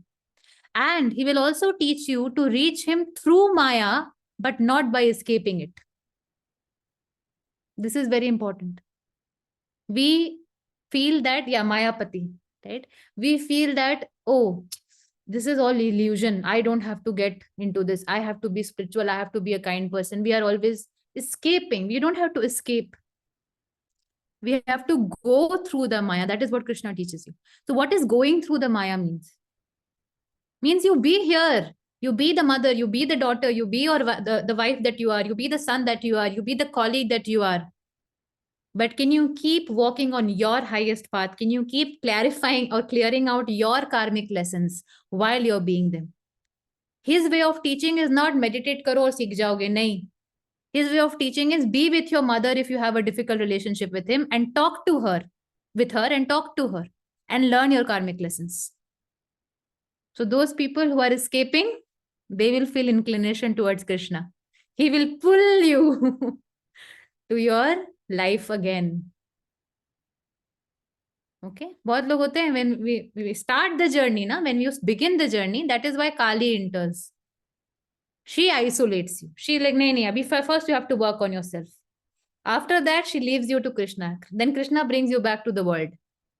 Many people say that, oh, when you start your spiritual journey, you become very, you go into this hermit phase. People say this, right? Or you become very alone and nobody is with you. Yeah, that phase comes, but don't stay in that phase. You have to move out of it. Okay, and that is when, yeah, dark night of the soul, people talk about that. And that is when Krishna enters. So Krishna teaches you how to be, which I said before also, to be in this world, but not of it. Okay. And because we're talking about Krishna, I also have to little bit touch on Radha. Okay. How many of you have fear of being abandoned? Right? Many people are raising hands. Some are commenting here, right? So if you think about Ma Radha, she really couldn't be with Krishna in the physical form. Right? Krishna had his own duties. He went away. Did Radha also develop fear of being abandoned? No. So she, in her divine form, teaches, and in fact, this is for all of you who have fear of being abandoned. In your highest self, in your highest version, you are the essence of pure unconditional love. Okay, let me touch upon this topic. It is said that all of us, you, me, everybody, are connected to Supreme in one form or the other. Okay, some of you are in the form of bliss, some of you are in the form of love, some of you are in the form of some other emotion, but we are all somewhere connected with Supreme in some way or the other. Those who have the fear of being abandoned, their highest self is to be love. Not find love, not seek love, not attract love, not have love, but to be love. And when Ma Radha enters, or if you feel inclination towards her, she shows you the path of becoming love itself. And what is becoming love? Those people who have fear of being abandoned, they keep seeking something outside when they are what they are seeking outside. It's like they are the ocean, but they're going to people asking for water. Okay, that's what the illusion does to them. So when Ma Radha, if you are inclined towards her, she is asking you to leave this validation of outside, external seeking, and go deep inside you. Because when you become love, when you become so whole in yourself, you experience the Supreme in all that you experience. You experience the wholeness in all that you have. Exactly like how Ma Radha could experience Krishna in every leaf, in every bird, in every soil of Vrindavan, in every dirt, in fact, for that matter, of Vrindavan. Okay, so that is for Radha. And those who have fear of being abandoned, your lesson is to actually be love. I am love. And an affirmation that you can practice for those who have this is that in the companionship of Supreme, instead of the word of Supreme, you can also say Krishna, Radha, or whoever that you believe in. I am love itself. Okay. In the companionship of Krishna, I am love. In the companionship of Radha, I am love. Okay. So this is for those who have fear of being abandoned, rejection, all those kind of things. Coming back to Krishna again. So with Krishna, this is the thing. He will help you to come to your highest path. If you are coming to, or if you are inclined towards him, he's asking you to be in your highest path. And when I say highest path, it could be As I said, it could be a career, it could be a personal relationship, a situation, whatever. Doesn't matter. Okay. So that is one, only one. I could only cover one for Krishna because there's so many things, but that is only one. And this I picked from his version of being on the chariot and guiding Arjun. So that is only one aspect of him, but there's so many from his childhood with Radha. There's so many different aspects. So it depends upon also what form are you inclined towards. That is also very important with Krishna or with such deities who have so many different forms. What kind of form that you are inclined towards when it comes to Krishna? Are you inclined towards his child form? Are you inclined towards his form with Radha? Are you inclined towards which form are you inclined towards? Okay, so that is also that also holds many important information there for you. Okay, let's say someone is saying Laddu Gopal or child form. So that has to do a lot with freeing your inner child, freeing the inner judgment that you always have. Okay, again, being easy and all of that. Okay, so that is one. Another could also be to work on your mother wounds. To many of those people who have inclination towards Laddu Gopal, if that person is a woman or born in a woman body, they will have some mother wounds, deep mother wounds. Okay, and this is about increasing that motherly energy within, if you're inclined towards that form. Okay, so that is something which I've commonly seen. In fact, these mothers, either they will have if they end up becoming a mother after whatever, marriage or whatever, so in that, either they will have a very special child in some way or the other, that they have to take care of that child a lot. That's a common observation. Okay, or they will have inhibitions towards becoming a mother, so something or the other with motherhood will be there. Okay, all right, so this is, again, there's so many observations that it's very difficult to share in one session. Maybe we'll have to do 2 3 to get this, but anyways, so this is one. Okay, about Krishna. Okay, so now let's come to the next deity. We will try to do separate session for separate deities because it's very difficult. Actually, I'm realizing now it's very difficult to put it all in one. Okay, so let's talk about Shiva. Okay, I love Shiva. Recently, in the last few messages that I have done for few people, Shiva has been a common guardian angel that I have been. Angel might not be the right word, but yeah, guardian, master, guiding light, whatever, has been. Okay, so let's come to Lord Shiva. One of the most important aspects of Lord, yes, Aman, yes, I remember. Yesterday only, I think I did. Yes. So, in fact, I will pick from what I have shared with you only, Aman. That, and this is common, okay? This is common. Those who are inclined towards Shiva, they have to focus on this part of Lord Shiv. That if you think about Lord Shiv, he accepts all those kind of creatures in his gang that nobody has accepted. Okay, you have ghost, you have pishach, you have all those kind of people coming to him, right?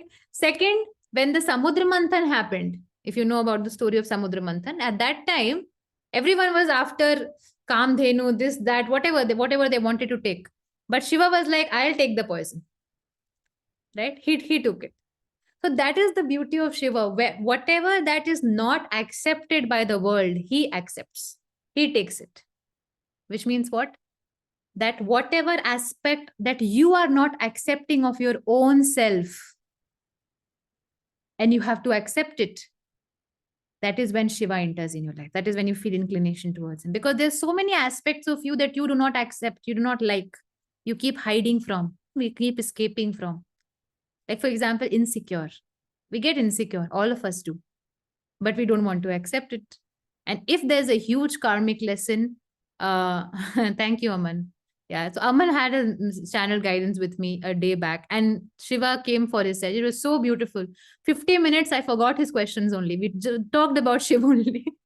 And we talked about that. And then after that, we came to the questions. Anyways, so coming to this. So when Shiva enters your life, he asks you to accept those versions of you that you only have rejected, that you are only hiding from. Like, for example, feeling insecure.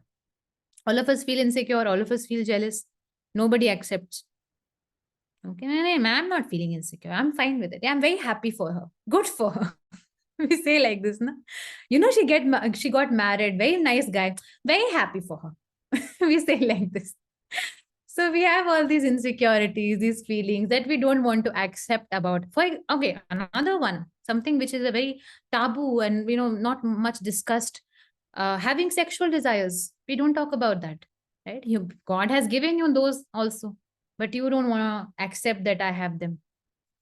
Okay, so even for that matter, that. Okay, so anything that you feel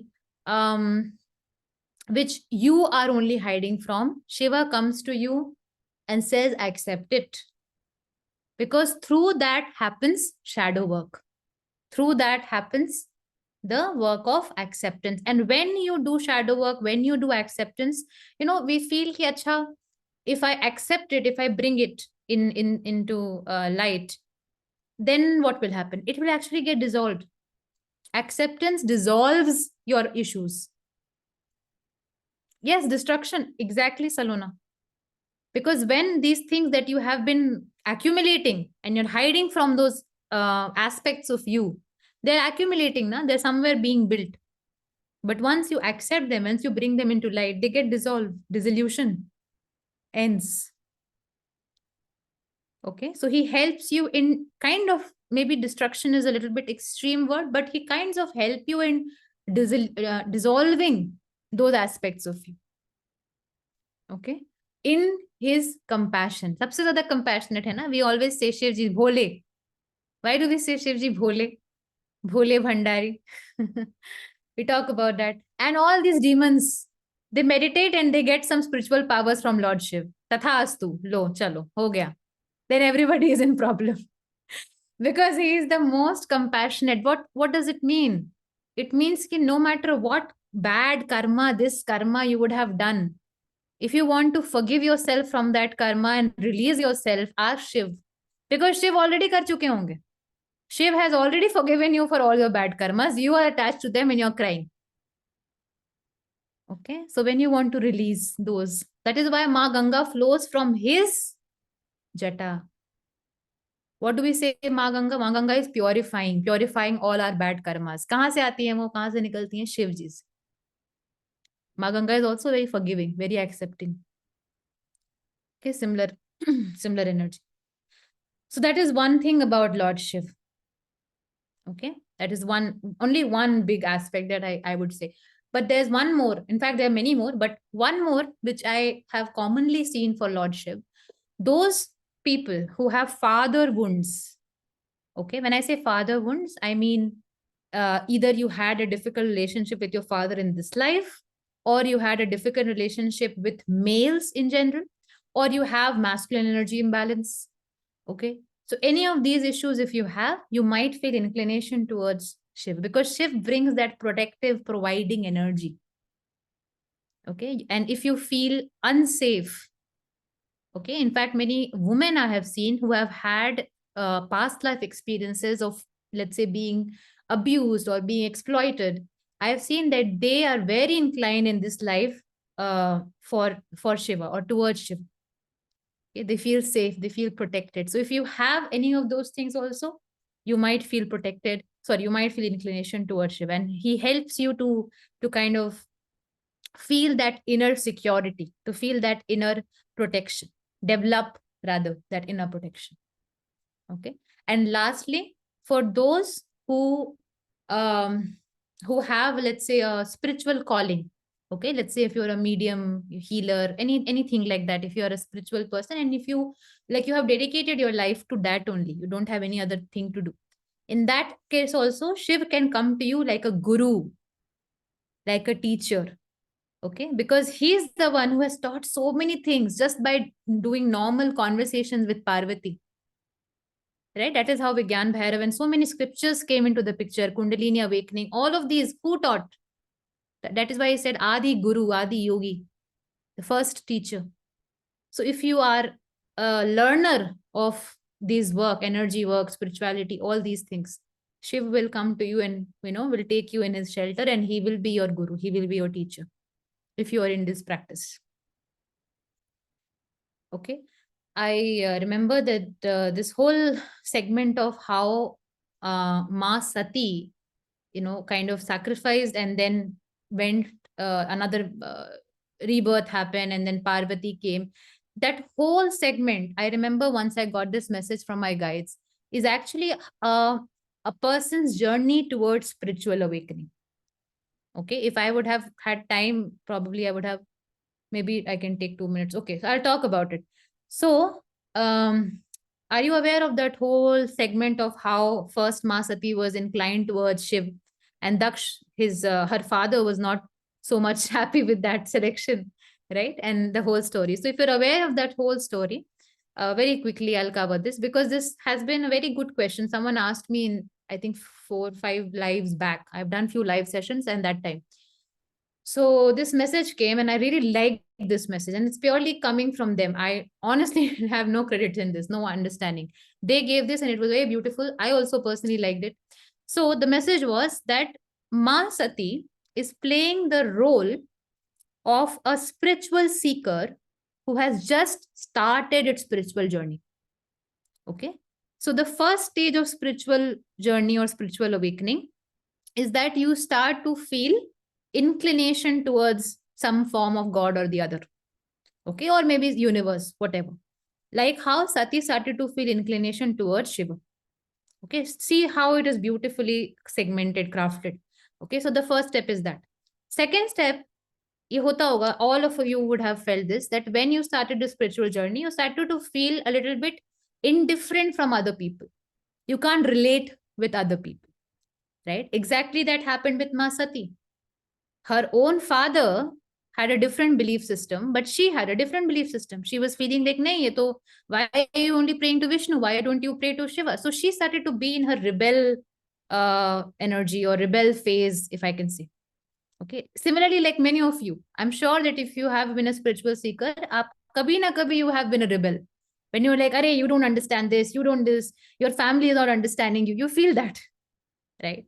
Then from that stage, you go to the stage of, no matter what, I'll continue my journey and I'll achieve my spiritual, whatever, enlightenment or whatever work that I'm doing, I'll continue that.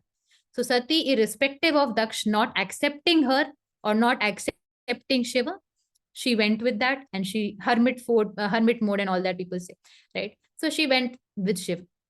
But even after that, she had the urge that why is my father not accepting Shiva, right? She had that anger that why is she not accepting. Do you think really Ma Shakti bothered Daksh kar rahe accept ki nahi kar rahe? Do you really think Ma Shakti was bothered by that? No. Then why was she playing all these characters, like a daily soap for us to learn? So this is the next phase. And this is the phase where even when we have become spiritual, we still need that validation from the outside world. We still feel like my family, my friends, my society should validate that I'm a spiritual person. Why are they not validating my spiritual journey, my spiritual learning? Why are they not accepting what I have learned? So that becomes anger. Exactly what happened with her. She was like, why are you not accepting Shiva? And that becomes your spiritual ego. That what I have learned is bigger than all these other people. So they should accept it, like how she wanted Daksh to accept Shiva. Okay, so then she played that role of a spiritual ego, need for validation. And that spiritual ego dies. So when Sati actually sacrifices herself, do you think Ma Shakti can die? No. She just played the role of our spiritual ego being burnt. Okay. And that is when, and see the beauty, when the spiritual ego burns, or when she sacrifices herself, Ma Sati sacrifices, Shiva takes her body after that and distributes it in the entire, right, universe, they say. Now you have Shakti Peeth. So what does this mean? When your spiritual ego dies, you start to become one with everybody. You're not situated in only one place. I am right, I am right. You scatter. You start to see all perspectives. You see everywhere God. Pehle kya tha? Only Shiv is God and you have to accept it. But now when Ma Sati got scattered, what happened? In all these places, there is divinity. So how beautifully you go from spiritual ego to spiritual expansion. How her body expanded in those parts of the, places, or India, or whatever geography you want to say. But we expanded. And that is how spiritual ego expands after the death of the spiritual ego. That is how you expand, not spiritual ego, sorry, but that is how you expand after the death of the spiritual ego. Okay. And after, when the expansion happens, then there's a new birth in you. There's a new person that borns, and that is Parvati. At that time, Sati was born Daksh, say, right? Daksh was the father. This time it was born by, she was the daughter of Himavan, right? The king of Himalaya. So she is born again. That means you are born again. And then you again begin your tapasya. You again begin your journey. It doesn't end there, right? You again begin your journey. That's how she started her journey again. She again began her tapasya. Okay. And then that helps you to again become one with actually the supreme and not the false layers. There's no need of validation anymore. You're happy. Parvati was happy. It's okay. And because she was so accepting, even the family around her was accepting as well. Nobody had a problem. At that time, it was very different from how it was for Sati. And then when she marries, union, okay, when she marries Shiva, which means what? You are becoming one with your supreme. Okay, so when you're becoming one, that is also part of your spiritual journey. Then what happens? You start to become your highest self. When you become one with God, you become your highest self. And that's exactly what happens with Parvati. When she becomes one with Shiva, she starts to discover her other forms of the 10 forms that we pray to, or the 9 forms that we pray to, even the 10 Mahavidyas also, count all of them. She discovers, I am this, I am that. She discovers all of her highest self when she becomes one with Supreme. Okay, so that entire journey is so beautifully shown as a journey of a spiritual seeker that is being played by Ma, by Shakti. And who's the guru there? Shiva. So if you have felt inclination towards Shiva, and if you are a spiritual seeker, he is asking you to submit yourself to him as your guru, as your master. Learn from him. Learn what Shiva has taught. He has given so many beautiful scriptures, right from Vigyan Bhairav to Shiv Puran. Kundalini awakening, the whole process of Kundalini and chakra is actually something that Shiva has talked about only. If you read about it, you'll find. Okay. So all of is this with Shiva. See, it's so difficult, na? कि एक भगवान पे कितना ऐसे very difficult to with the time that we have, because it's very difficult to put all of them. I mean, Vishnu is another big one. don't bring me to Krishna. Honestly, Sanchita, it's with every chakra. But if I have to really think of the highlights, it would be heart chakra and the throat chakra and the third eye, all three. Okay. So that is about that. Okay, so that is about Shiv. Now let's go to the other Ganpati. Okay, we'll talk about Ganpati also. Who all are inclined towards how to meditate on Shiv? Yes, I missed. So number one, see, if you have your own method of connecting with Shiv, please continue with that. There's no problem if you're already doing it. Okay. But let's say if you want to start something new, if you want to start what I have a suggestion, then you can try this also. Again, Shiva is very difficult to give you a chakra because he's literally the Adi Yogi. So he's all the chakras. But for the highlights that I've mentioned, for the things that I have mentioned, you can connect with him to heal your throat chakra. You can connect with him to heal your third eye. You can connect with him to activate your crown chakra. These three, I would say, could be the highlight. But of course, others are also there. Okay, because see, how will you differentiate? Now, Shiva is also Shakti. They are not separate from each other. And now Shakti is sitting in your Kundalini, which is in your root chakra. So then root chakra is also connected with Shiva. So it's very difficult to differentiate. But for highlights, I would say throat, third eye, and crown chakra. Okay. So this is something that you can do. And again, the method is same. You can either visualize a blue ball of light in either of these chakras, or you can imagine literally him and you can connect. In fact, the retreat that I am doing in Rishikesh from 13th of December, we are connecting with 7 different forms of goddesses in that retreat. And one of them is Shiv. For activation of third eye only. Okay, we also have Maa Kali. So we have designed the retreat in a way that we connect one deity with one chakra, and that is how we are healing. So Maa Kali is for root chakra. We have Radha Krishna meditation, which heart chakra. So like that, we have divided. So Shiva I have kept for third eye. So if you want to heal your third eye or activate or also work on your crown, then you can connect with Lord Shiva. Okay, so that is about him. Um,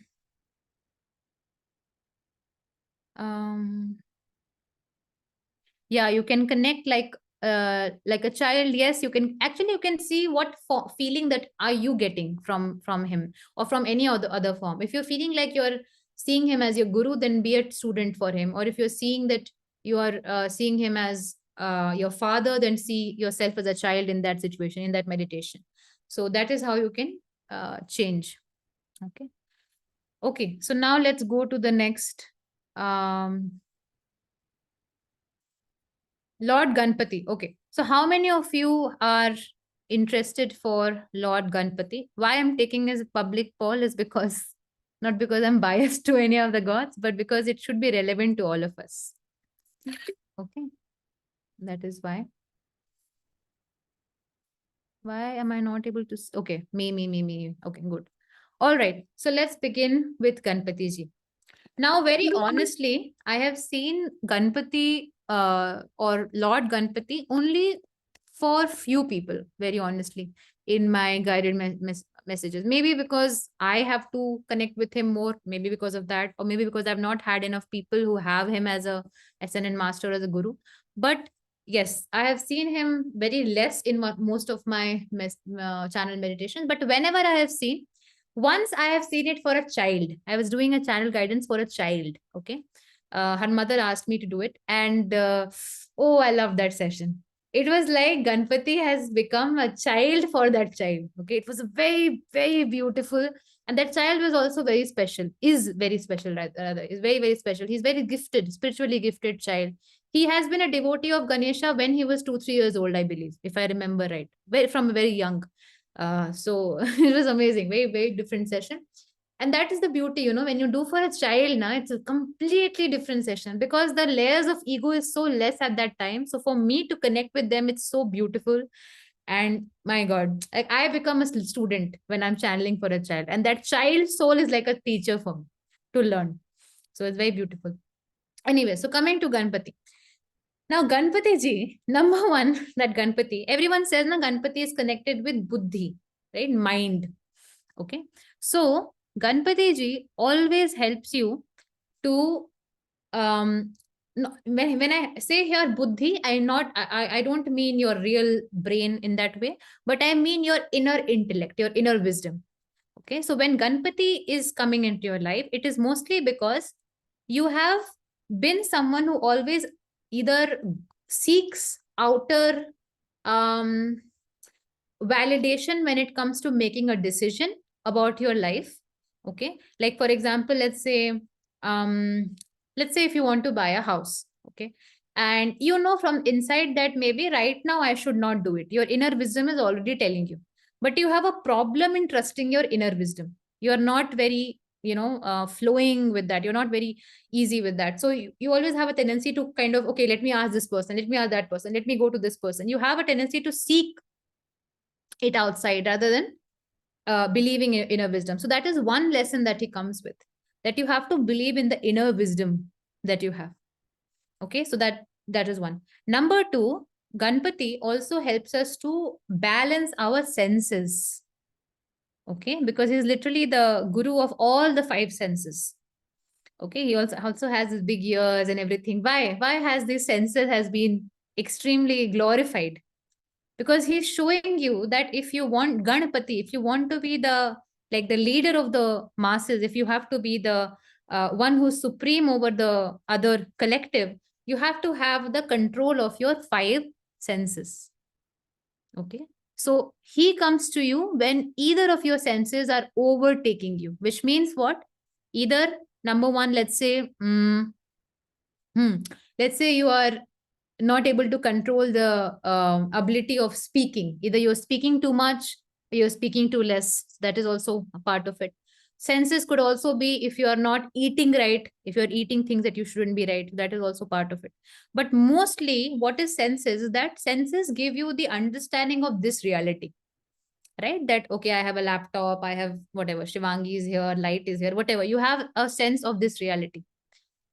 Okay. But when you have control over these senses, not control, I think control is not the right word, but when you have all these senses in the right alignment, right balance with you, okay, then you go beyond these senses. Then you're not only dependent on these senses. Okay. For example, let's say someone said something about you. If your senses are not in perfect balance, not in alignment, you will get extremely triggered. Oh, how could you say this? How could you say that? That means you do not have control over your own senses. You do not have alignment, balance. So he also comes in your life to tell you that you have to balance your senses. Is it really important to get so? Is it really important to give so much of value to what someone said? Okay, so how much you are yes, in fact, root chakra is connected with those five senses, because root chakra is the one that gives you the experience of being here. Okay, being, presence. I am present here. Okay, so when you have these five chakras in balance, or when you have, sorry, five senses in balance, five senses in alignment, you are able to be more and more present. But when they are not in balance, when they are not in perfect alignment, you're never present. You're here, but you're listening to something else. Listening is there, right? You are eating not mindfully, let's say. Okay, you're watching something, but your mind is watching something else, of your past, of your future. So you're wandering. Okay, so you're never present, and he comes into your life to tell you that you have to be more and more present in this reality, because if you are not, you will miss what you're supposed to experience here. Okay, so people who escape, we, and actually all of us, all of us escape in some way or the other. We escape by watching social media, we escape by watching Netflix, we escape by watching by eating too much, we escape by many different ways. Okay, so he asks you to be present, be here. That is one for Ganpati. Okay, that is why it's connected with the root chakra, but is also connected with the buddhi, and root and crown are connected. So crown chakra is about trusting your inner wisdom. Crown gives you that inner wisdom. That's literally the antenna, okay, that connects you to your higher self. So that gives you the inner wisdom. So these two are very important aspects of, and in fact, if you think about the story of Ganpati, okay, if you know the story of Ganpati, he was not like this all the time, right? He was a normal human face, no elephant head, nothing was there. But he went into that after Shiv only came and did that to him. Okay, remove that head and new head was planted and all that. Very interesting story, right? And if you know that story, at that time, I think what I have read in one of the Shiv Puran's stories that I had, a collection of stories that I have read this, that Ma Parvati made him with her own dirt of body. Okay, whatever that dirt that she had, she kind of collected it and made it with that. Okay, so even though it had the power of Shakti, but because it was what was not aligned with her, that was made, collected, and Ganeshji came out of that. Okay, so even though it was very powerful, his power was not in balance. Okay, if there was misalignment of that, misbalance, whatever, but the power was not in balance. So Ganpati also comes to you to remind you that you have a lot of power, you have a lot of inner force inside you, but you are not able to balance it. You're not able to channel it in the right direction. Why? Because your senses are not in balance. Okay, so that is also something. But mostly why I have seen Ganpati comes for people through the observation that I've had, because I have very less, so I can't speak much about it. But whatever that I've had, I've seen that all these people have challenge in trusting their own inner wisdom, number one. Number two, they have extreme overthinking, over analysis, not able to be present. So again, connects with Ganpati. And number three, he also helps sometimes to go beyond the arrogance of power. Okay, so these three things are also there. But because I've not had much contact or many channel messages with him, so I can't really speak much about him. Okay, all right. So let's move to the next. Let me check. Oh, 91 people are still here. Okay. I thought that I have been blabbering for almost, I think, I don't know how many hours, 2 hours. Okay, yeah. So most of you would have left only. But thank you so much for staying. Okay. So we'll see. We'll probably try to take few more and then we'll close and we'll have another session then again and then we'll continue for the ones that we couldn't do today. Narasimha Dev, everyone is saying. So I have to pick how to heal with Ganesha. Um, Ganesh, you see, number one, you can pick any Ganesh mantra that you are inclined towards. You can heal your solar plexus also with Ganesha, by the way. So you can visualize the energy of yellow light, okay, yellow golden light in the solar plexus area of your body. So maybe, let's say, your abdomen or the lower body if you're connecting with the root, okay, or the lower spine, the back of the lower spine. Okay, so that's where you can, the tailbone basically, that's where you can imagine this golden light and it expands and expands every time you chant the mantra of Ganpati. Okay, so I'm giving the same technique for everyone for because it's easy to kind of remember and to follow through. Okay, even though there could be different ways in approach or of approaching this, of approaching different deities, but I think that would be too confusing for now, so we are keeping a simple route, okay, of the same method but through different deities. Okay, yeah, so now let's take other god or goddess. Okay, so we'll take Narasimha, okay, because everybody is talking about Narasimha. Acha, a little bit of change of topic here. After Narasimha, if you're interested in connecting or knowing about a guru or a master, like we started with Neem Karoli Baba, or if you have any other SNN master that you have in mind, please share that also. Okay, maybe we can talk about that also. So maybe Ramana Maharshi, someone is mentioning, so we can talk about that also. Okay, so Narasimha Dev. Narasimha Dev comes to you when you have extreme lack of confidence, extreme lack of inner self-confidence.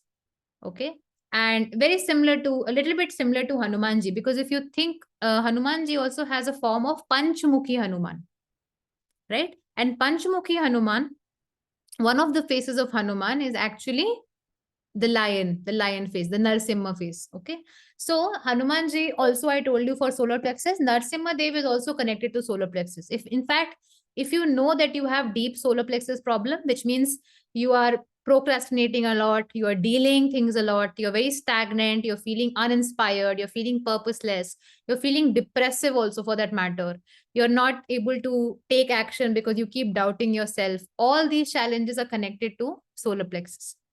Okay, so then in that case, you can connect with Narasimha Dev, specifically if you are feeling inclination towards him. And if you think about it, his story is very simple. It's all about a child who had such immense faith on Vishnu that Narasimha had to come from literally out of nowhere and come and help him. Right?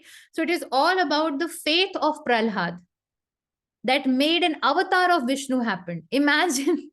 Imagine how much God loves you or loves a devotee that he was ready to take a complete form, and that too half lion and half human. Okay, coming out of a pillar. So inconvenient way to come.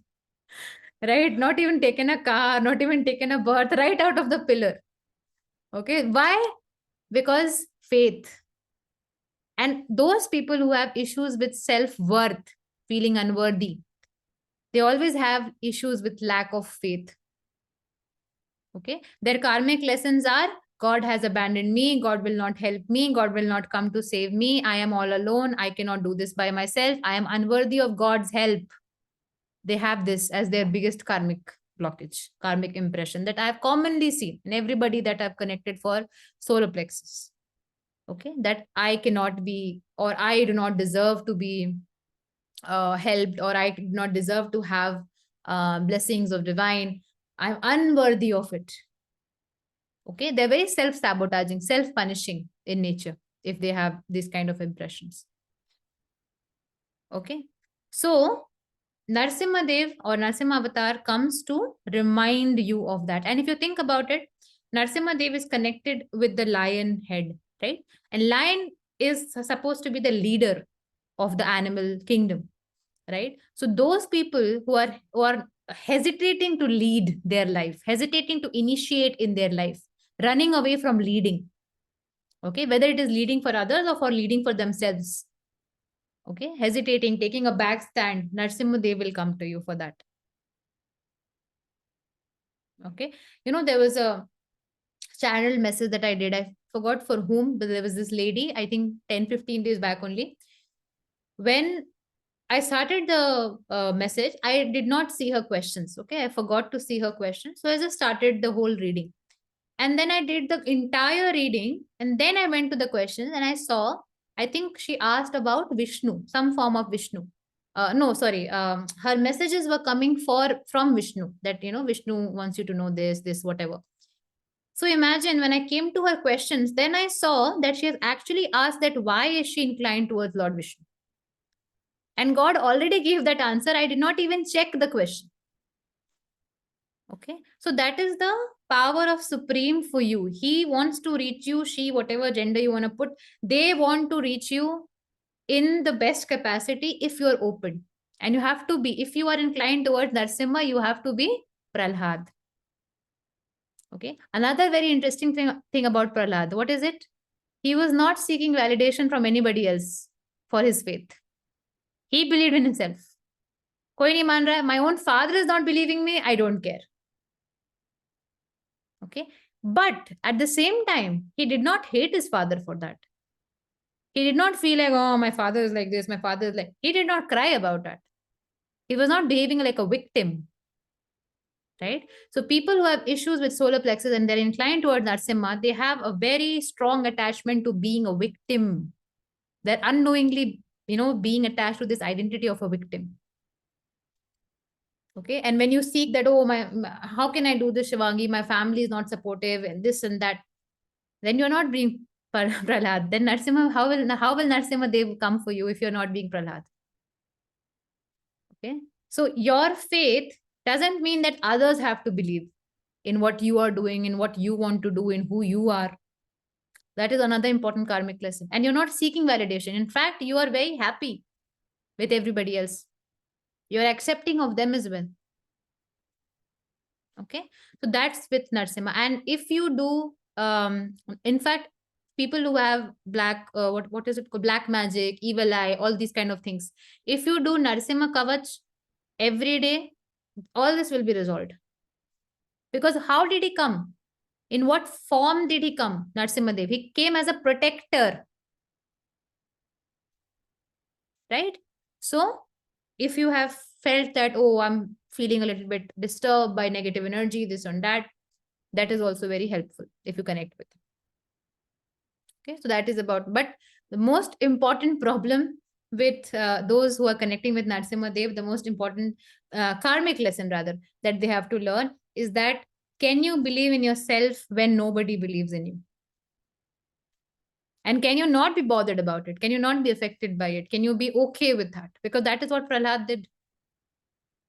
He was very respectful to his father. He was very respectful to everybody around, even though he was not being accepted for who he is.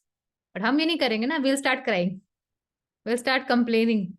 My family is like this. My parent is like this. We'll start complaining. He never complained. He just continued chanting Narayan, Narayan, Narayan.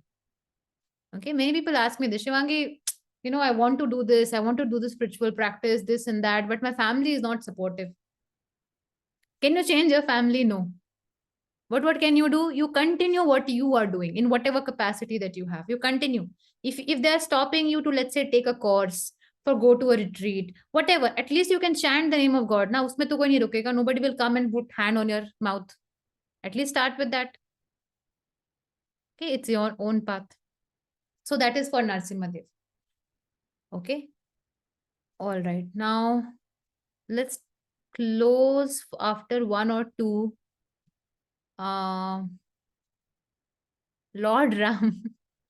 Commitment problems. People who have karmic lessons around commitment to your own self. Okay, that is because one thing about Lord Ram is prana jaye par vachan na jaye. Right? He is so committed. जो बोल दिया वो करना है. हमारी तरह नहीं है. सुबह 5 बजे उठेंगे, नहीं उठे. कोई उठा. We'll wake up at 5 a.m. Nobody woke up. Okay, so Ram, when you're inclined towards Lord Ram, number one highlight, of course there are many other also, but number one highlight is that you have to be committed to yourself. Okay, now everyone will read a little bit about Ramayana. Arey Ramji very bad, he to left Sita. Turant people will comment. Okay, but you don't know what character Ram is. You have no idea about it, but you will straight away comment. You can't commit to one thing that you commit to yourself, but it's very easy to comment about his character. So nice. Okay, you put one alarm at 5 a.m., you can't wake up, but you can comment on a Facebook video. Ramji very bad, left Sita. Done. अब हम कब सोएंगे? रात के 3 बजे.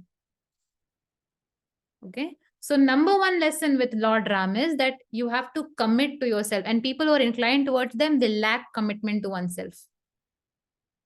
Okay, they deeply lack commitment to their own goals, to their own priorities. They don't prioritize themselves. Okay, that is number one for him. Another, there are many other also, again, a huge character that I can talk about, huge story. But I have highlighted this because this is the most common one that I have seen for people who have been inclined towards Lord Ram. For men, I would specifically tell you, because I've seen for men, those men in my channel guidance, I've seen who have inclination towards Ram, or they have issues with solar plexus. Men who are feeling uninspired in life, who are feeling lost, who are feeling like I'm not able to be the provider that I want to be for the family. I'm not able to earn that much. All these issues. Okay. The masculine energy balance can happen for you if you are a man, if you have been born in a man body, if you connect with Lord Ram. Okay. Confidence issues, not able to lead, all of those things. Okay. So again, I'm touching only one aspect, very simple one, commitment, but because someone mentioned Ram, so I just talked about it. Okay. Now let me go to anybody else. Mahavatar Babaji, if you're inclined towards Mahavatar Babaji, your path is of spiritual learning. There could not be any if and but about it. You have to become a spiritual learner. You have to meditate on his form. You have to expand your spiritual wisdom. Okay, because if Mahavatar Babaji is coming for you and if you are inclined towards him, he is asking you for some intense spiritual work. Okay, so, and in fact, those who are inclined towards him, their karmic purpose is to devote their most of their life to spiritual expansion. Okay, so that is one thing that I've commonly seen. Okay, so now let's close because the gods and gurus that you're mentioning, it's so big that it will take some time. Like Lalita Tripura Sundari is like Maa Tripura Sundari is so massive that it will take 30 minutes only to talk about her. Okay, and then only we can conclude and move to somebody else. Okay, Ramana Maharshi also. Okay, so for now, let's close for today. We'll do another session for similar kind of thing, so you can join. But do let me know, reach out and tell me. Yes, separate session for I'm planning to do a meditation session for Lalita Ma, only in Tripura Sundari, and meditating on her form. So let's see.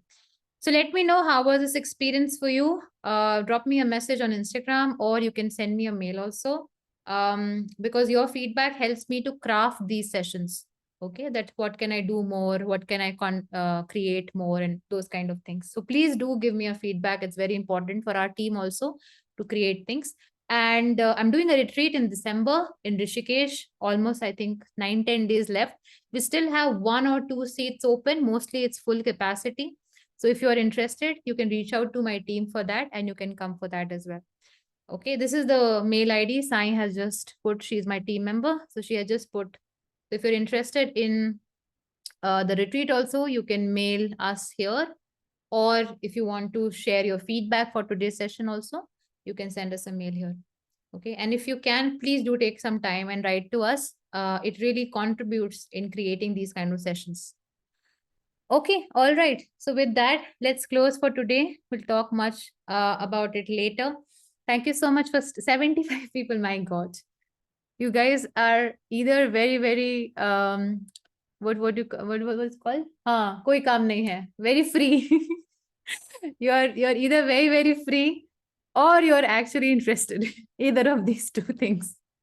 Because it's a Saturday night and you're here. So I'm very blessed to have your presence. Thank you so much, and I'll see you again. Thank you.